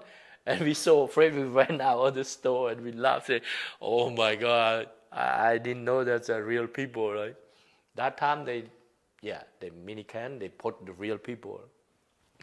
And I remember I walked through the Eaton Center. The mirror, right? You can look through like this, right? Look through to the other side, just like nothing between.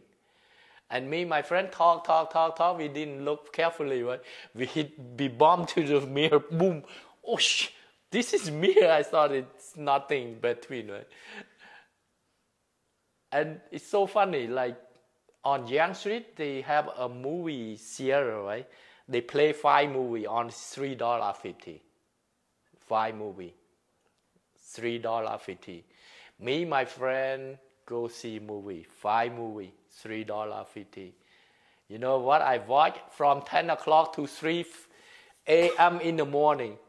5 finish, I don't want to get out, right? Because you don't want to wasting money. And you never watch a movie for a long time. I repeat, watch again until they finish 3:50 a.m. in the morning. They stop, then I get out of the movies here. And that time I get lost because I know how to get home by the subway only. And the subway, they close at 3:50 a.m. in the morning. So I cannot go home.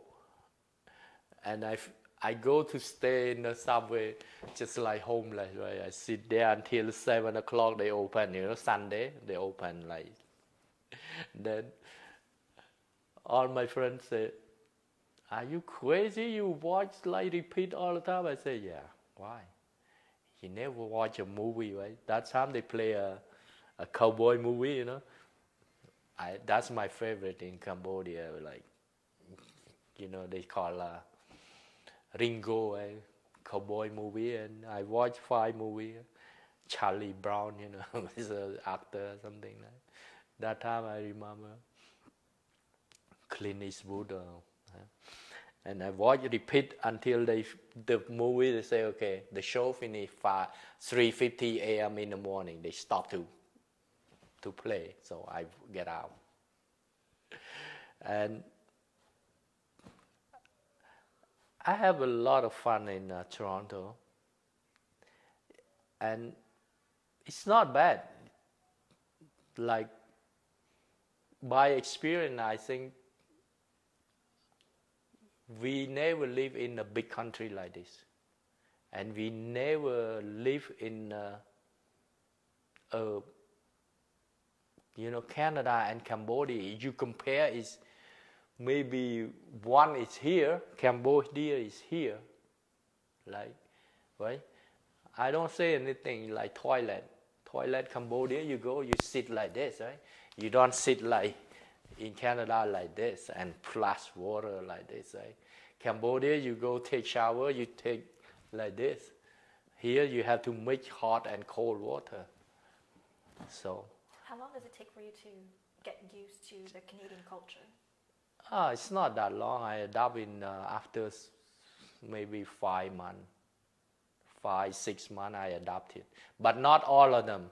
Some of them, some basic like toilet, like shower, like do the laundry. Laundry, I had to put the coin, put the coin and dry machine and the washer machine, and you put the coin. I think that time very cheap. You spend 50 cents, to do the laundry, or $1. Very cheap. So every Saturday I carry a bag to the laundry. It's not expensive. So was it you have to travel around to wash your clothes? You have to go from your apartment to yeah.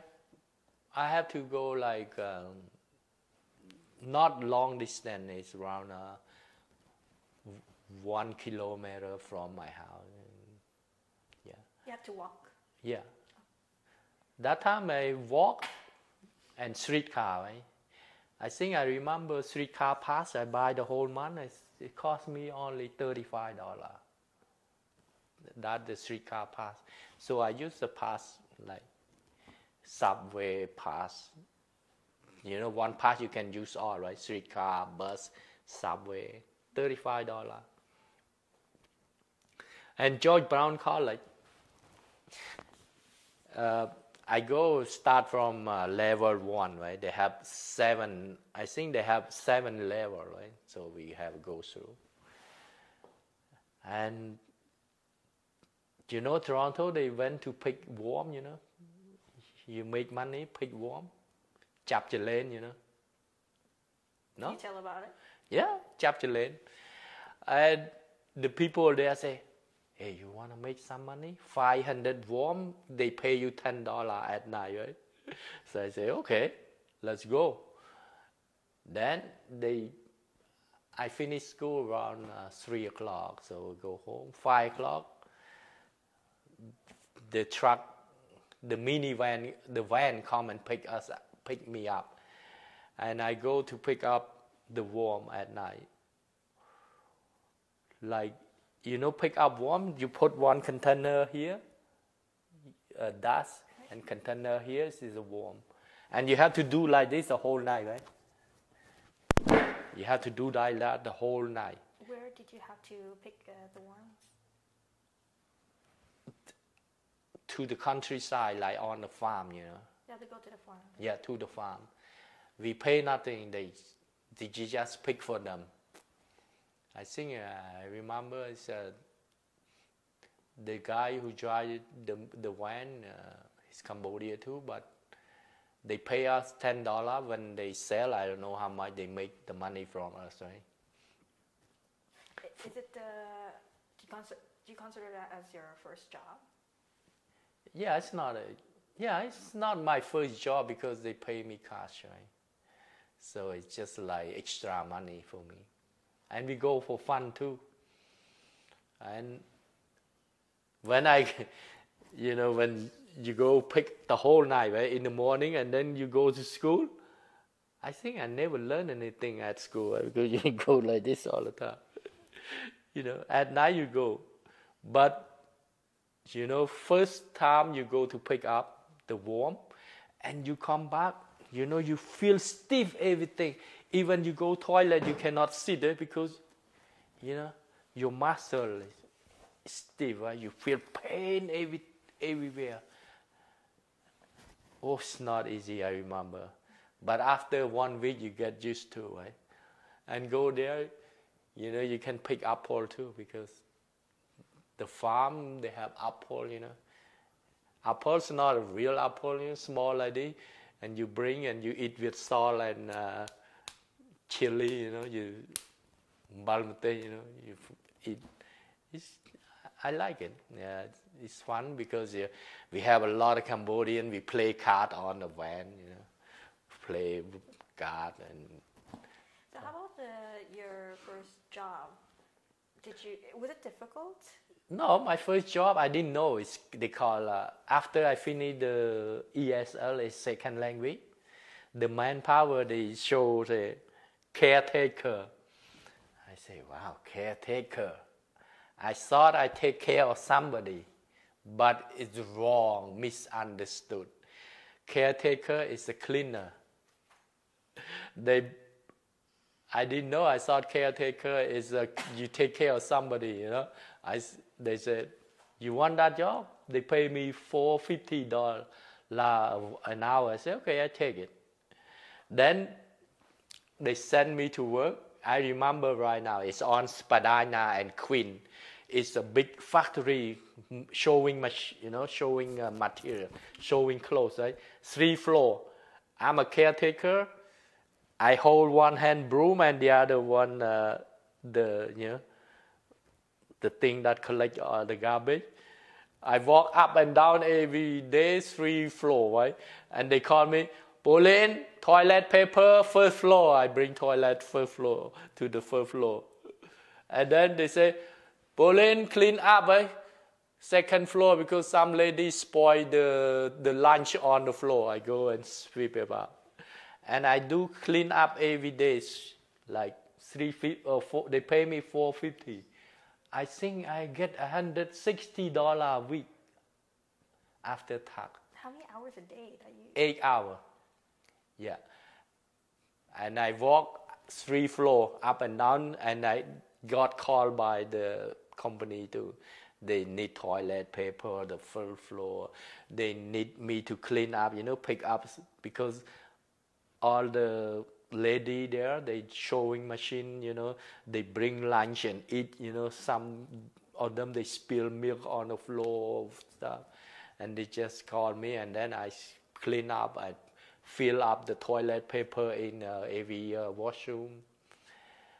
It's not bad. It's because I have in Khmer, Pol Pot regime, I have enough hard work, you know.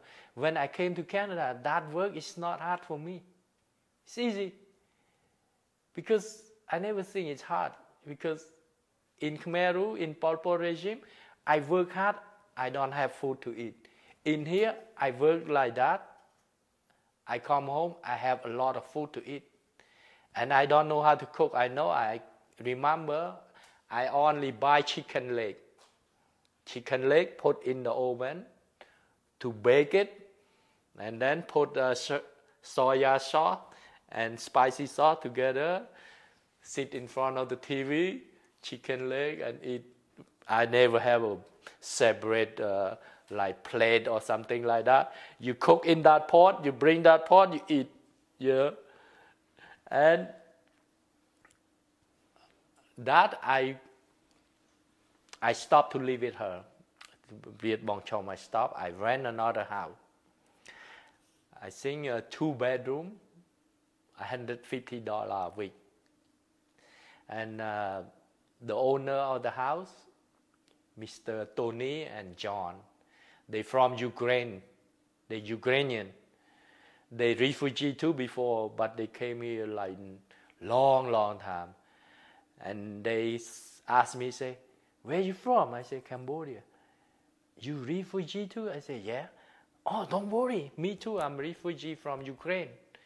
But they all, right? Tony is in a wheelchair. And Johnny is still walking. But they all live together. Johnny live in the basement. Tony live in the main floor. They rent me upstairs on the second floor. And they show me a little bit how to eat their own food too, culture, right? They said, okay, now you go to buy the sliced bread, you know, sliced bread, you toast it, breakfast, right? Put sliced bread, toast, and eat with, you know, margarine or, you know, sliced cheese or something like that. For me, I bought the whole sliced bread, right? It's supposed to eat 1 week. That's what he told me, Johnny. John said, Pauline, that's eat the whole week, right? 1 slice bread. And he gave me the old toaster, right? He said, you don't have a toaster? Okay, I gave it to me, to you. And then he showed me how to use the toaster, right? That time I know where's Chinatown, where to buy the condensed milk, where to buy the rice, the sugar, the everything. I know how to go get from Chinatown. I remember I eat the sliced bread in whole bag. I eat 1 time. I put, boom, pop up. I put margarine and I put the sugar, right, like this, like dessert. And Johnny come up to upstairs, say, huh? This I eat the whole week. You eat only 1 time. I said, yeah, it tastes good. And he said, and he looked at me, right? I wear jean 28, size 28. Say, you eat that much and you still skinny. I said, yeah, I don't know why, still skinny. And my friend, he living in Australia, right? His name is Thun. He came to my house, and then I show him how to eat sliced bread and toast, you know. He eat the same me. He 1 batch, I 1 batch, toast, boom, he pick up. The toaster doesn't fast enough for us because eat too fast, you know. Put margarine and put sugar, put margarine and sugar, right? We eat like that. And that time, I went to Chinatown, I bought jackfruit in a can, you know, jackfruit in a can. We don't know how to drink beer. We buy beer, and we put in a big container like this. I put the jackfruit mixed with the beer because the beer is too bitter to drink, right? So we put 1 bottle of beer and we put the jackfruit. That time we have 3 friends, so we drink beer and we eat toast. And we don't know how to cook. We cook only chicken leg. Like I said, baked chicken leg. and then cook the rice, and put the sauce. Yes, that's it. We eat. And dessert, we put the toast, margarine, and sugar. How long did it take you to start feeling at home in Toronto? For me, that time, I think I feel at home right away. Because I don't have any like souvenir in Cambodia, except my parents.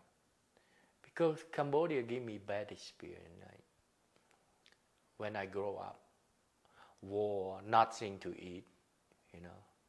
When I came to Canada, I have enough food to eat. I have not even enough, more than enough. Like lot food to eat. I'm very happy. I'm very happy. I forgot to thinking about Cambodia. No food to eat, you know. And I start to feel like Canada is my home. Canada give me new life. Canada give me everything. I love to say thank you. Even right now, I always tell my children, say, without Canada, I might be dead long time, because I came to Canada. Canada give me everything. Give me food, give me new life, give me new way of life, give me more freedom. I can go anywhere right now when I have money. So Canada is, if I consider right now, I live in Canada longer than I live in Cambodia. Because I live in Canada since 1983 up to now, I think 36 years. 36 years now. So I'm was 63 now, 2009. I'm 56. So I live in Canada 16 years longer than in Cambodia. So Canada is my home right now, and I really appreciate. And even most people in Canada not look like me. They look like Western, but they accept me as I am. Better than I don't say Cambodia is bad, but in the Khmer Rouge, in the Pol Pot, they look like us, they look like me, but they treat me very bad. I almost died by them. They're not all bad, but some of them bad that make me remember until now. So I think even people here, they not look like me, but they treat me better than the people look like me. Earlier in the middle of your story, you mentioned about that you experienced, you had terrible experience during the Khmer Rouge regime. Can you tell us what was the most terrible experience that you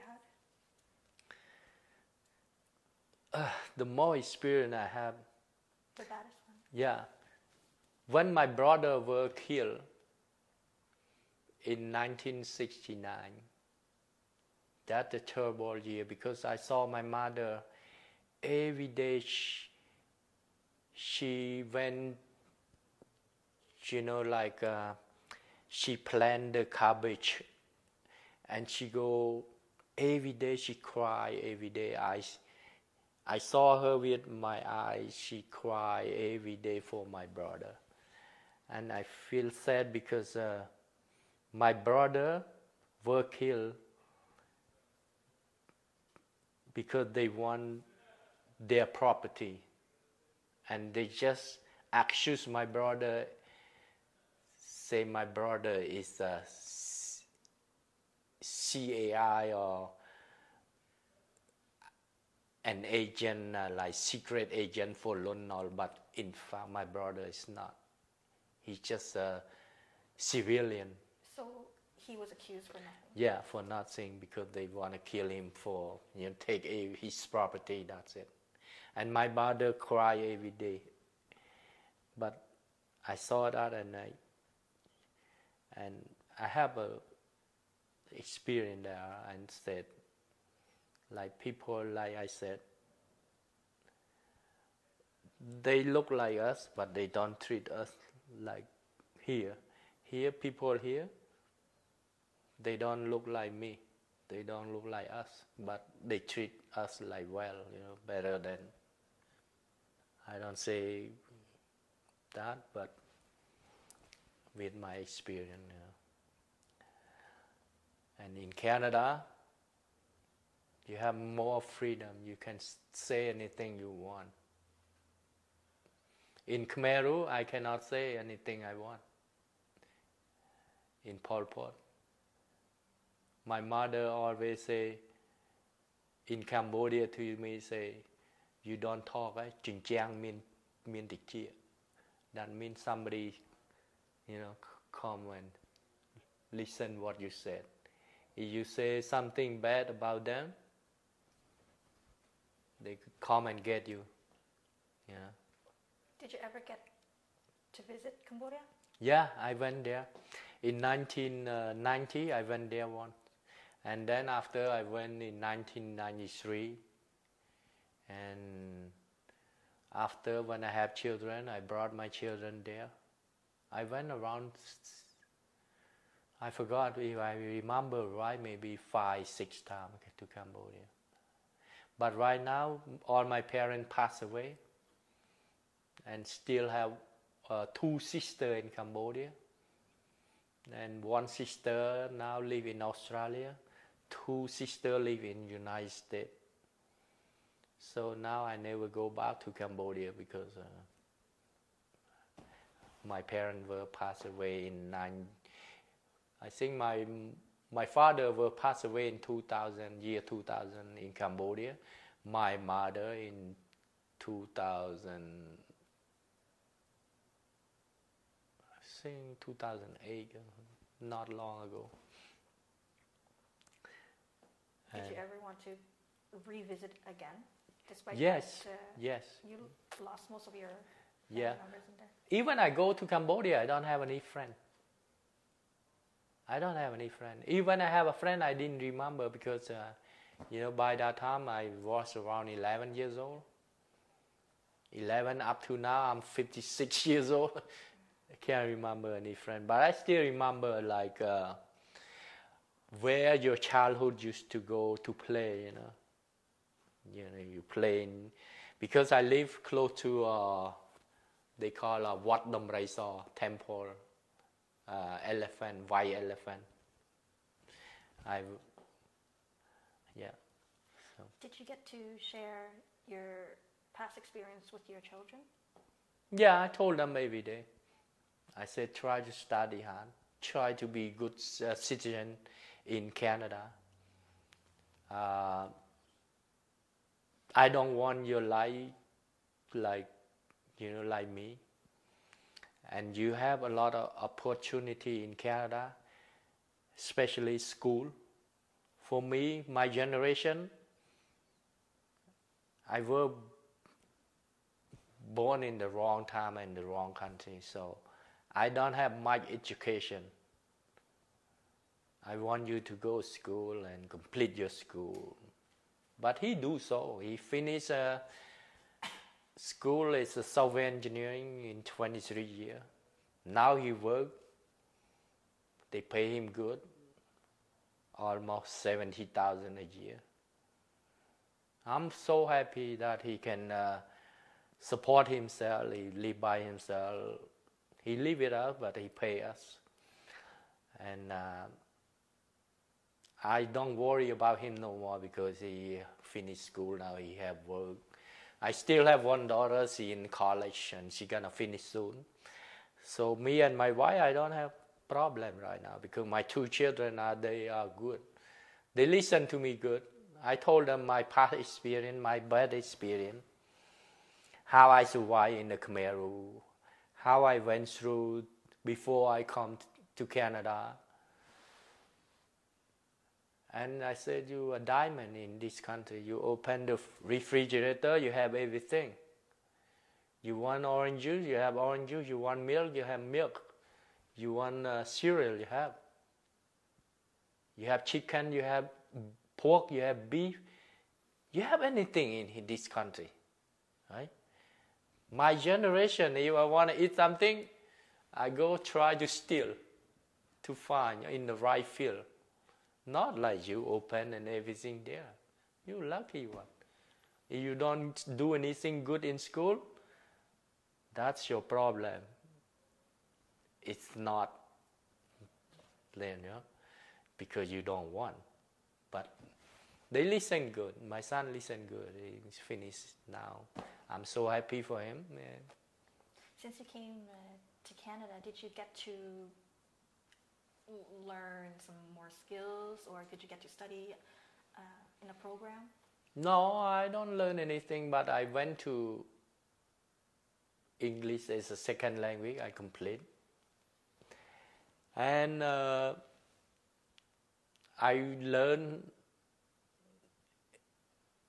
how to cook a little bit food, Canadian food, because I work in a restaurant as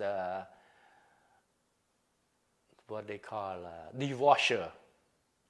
After dishwasher, I become a kitchen help.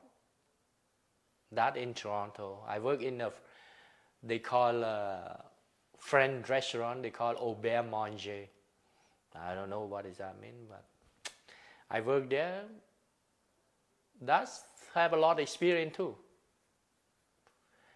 Every morning I go, I vacuum, set up all the table, clean the toilet, and chop all the vegetable.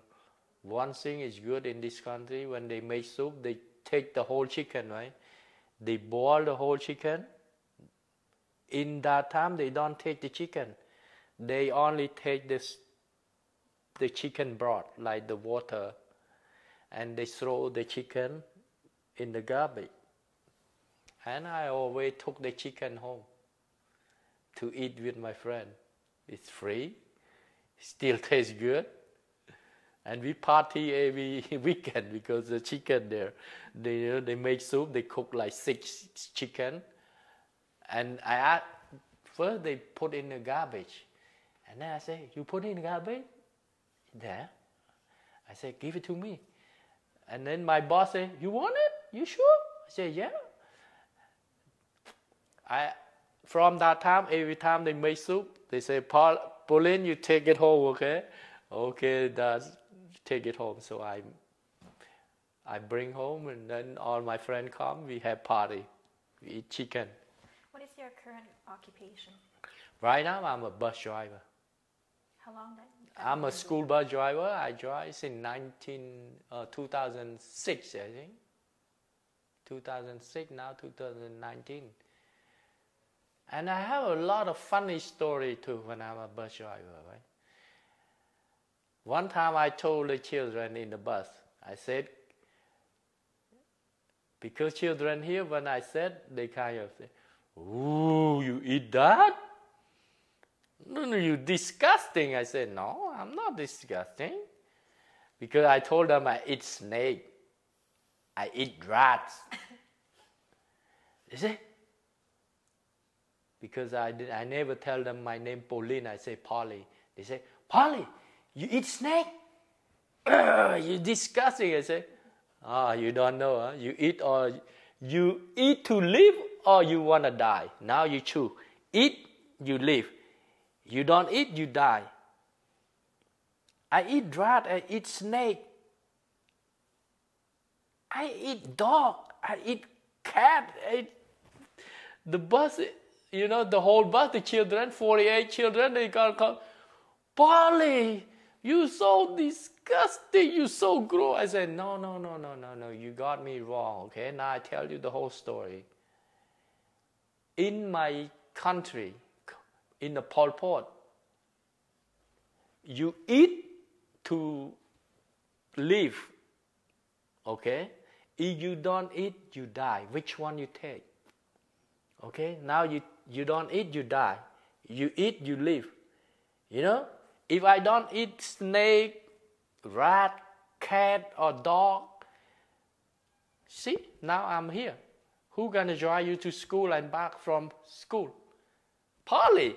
See, because I eat that, I survive up to now. Then I tell them the whole story about Khmer Rouge, and I tell them to go home, right? To take a look at the movie, Killing Field, and research about Khmer Rouge, about Pol Pot. And then the children, they do so.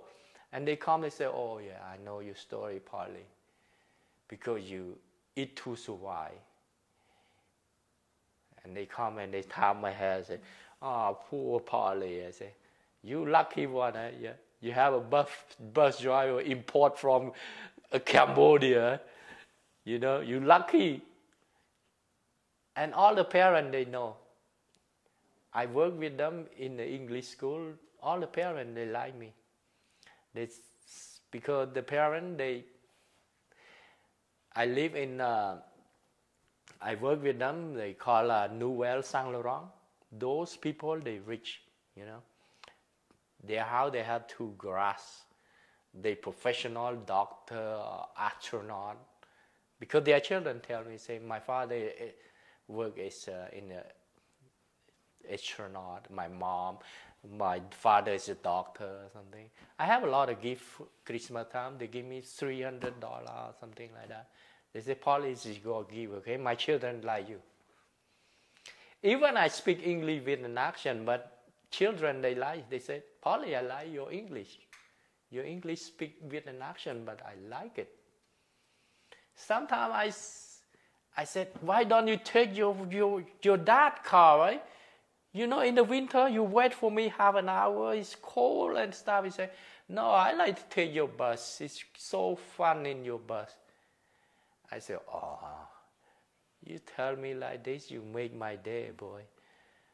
I like the children because children, you know, they tell you the truth. If you ugly, they say you ugly. If you bad, they say you bad, you know.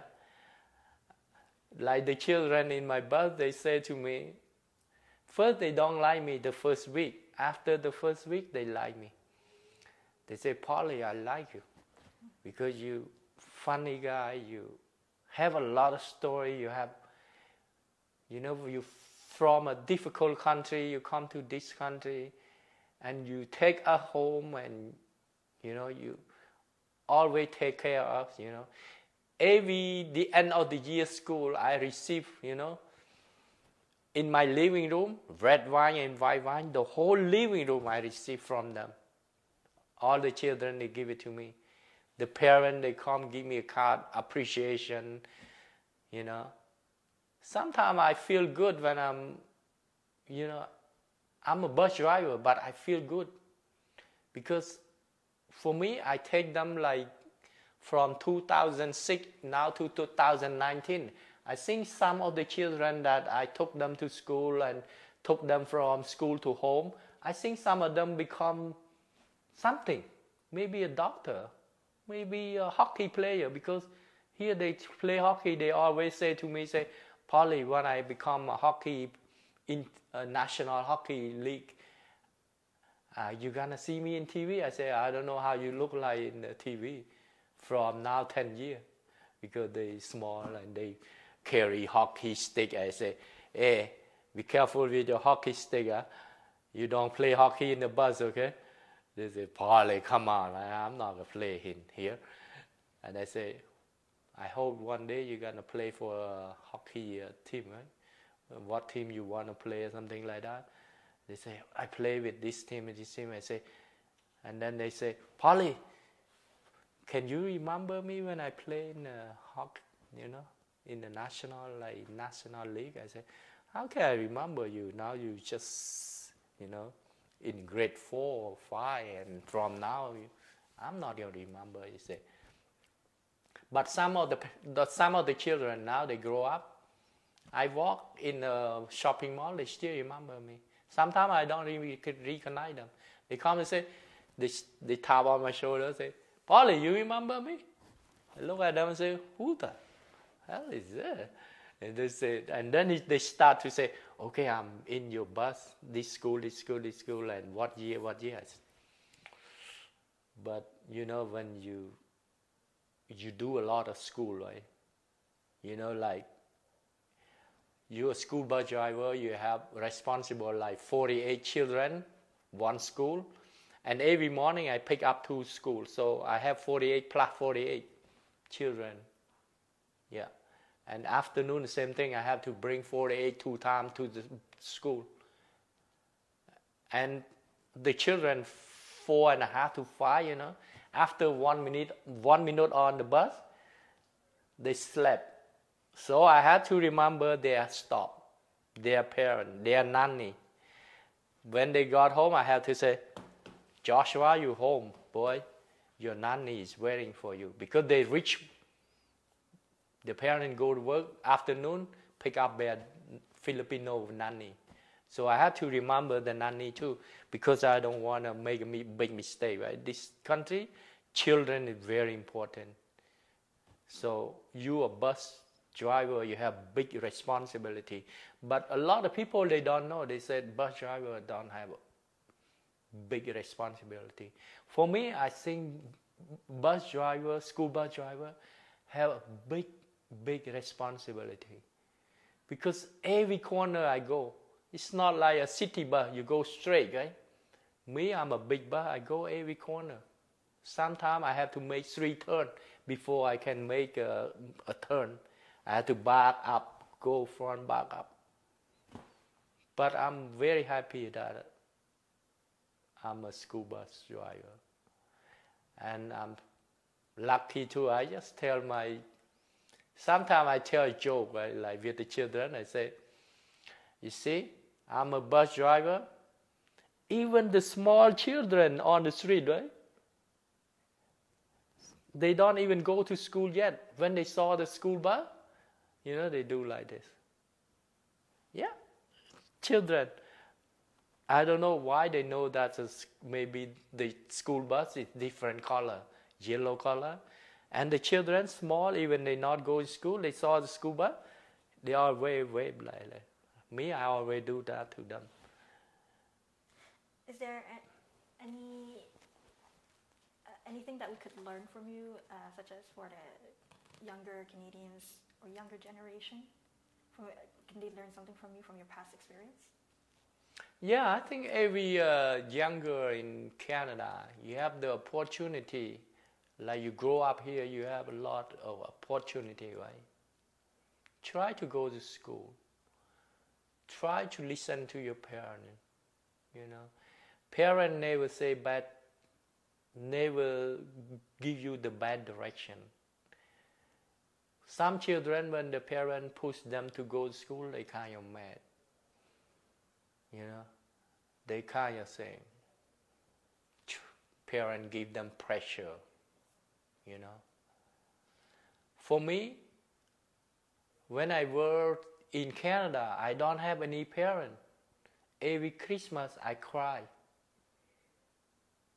I went to see my friend, they have parents, they have gift under the tree. Me, I go sit by myself, you know, because I don't have parents.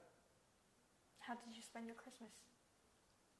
I spend by myself, but I feel sad inside. I go sit with my friend, right? My friend have family. But I always tell my friend too, because I rent one apartment bedroom, right? And all my friends have parents. They go sleep with me on the weekend. And sometimes they complain, say, their parents don't allow them to go out at night or something. Not like me, I'm so freedom, right? I say, no, you wrong. You so lucky, you know. You so lucky. You have parents here. Because when you're sick, your parents cook you food. Your parents come and say, "Cook or something," right? For me, I cook. I'm afraid to die. I have to cook my food. I have to go to see the doctor. you lucky, but you don't know. But if you were like me, then you appreciate. I always told my friend there. What are your thoughts about Canada reaching out to help the Southeast Asian refugee? I think Canada do the right thing. The right thing, very,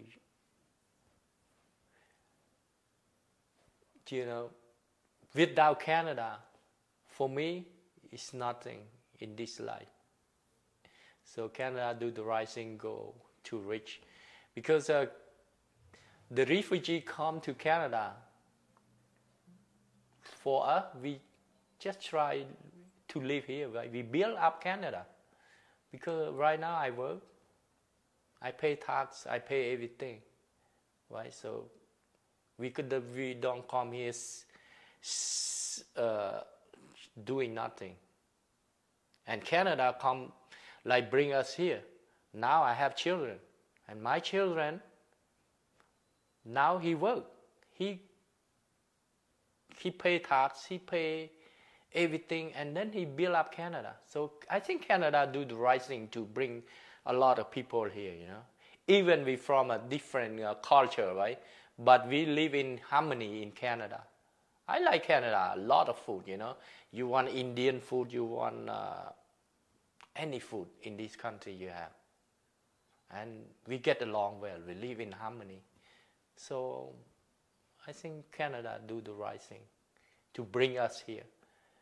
Here we try to build up the country. We try to live in harmony. We don't do anything against the law.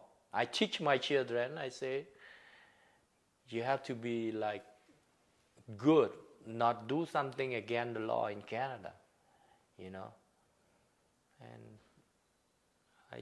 I always say to my children, I said, live here, try to be a good citizen, civilian, try to study, try to give, something that you can give to the other people like Canada give to me. For me, I give something even now. I don't have a lot of money, but I always give something back to Canada. Donation at Costco, donation at hospital, children hospital. I donate, even I don't have much money, but I do as much I can. I give back to them because they give it to me. Now it's my time to give back to the other people, so we can live in this world in peace. Thank you so much for your time to speak out. Thank you, and it was brave of you to do that. Thank you very much, and I appreciate for your team. I hope this information is helpful for you and for the newcomer, for the new generation, maybe for the children, like they don't know what happened to our generation. Some people, they think our generation, they don't know the background. They say, we're so lazy because you don't have education. But in fact, it's not lazy, because I just repeat again, we just were born in the wrong time and in the wrong country. That's it. Because my children right now, right? He were born out of me. And he's smart, he's intelligent. So you can imagine. So thank you. ขอบคุณอาจารย์ ขอบคุณ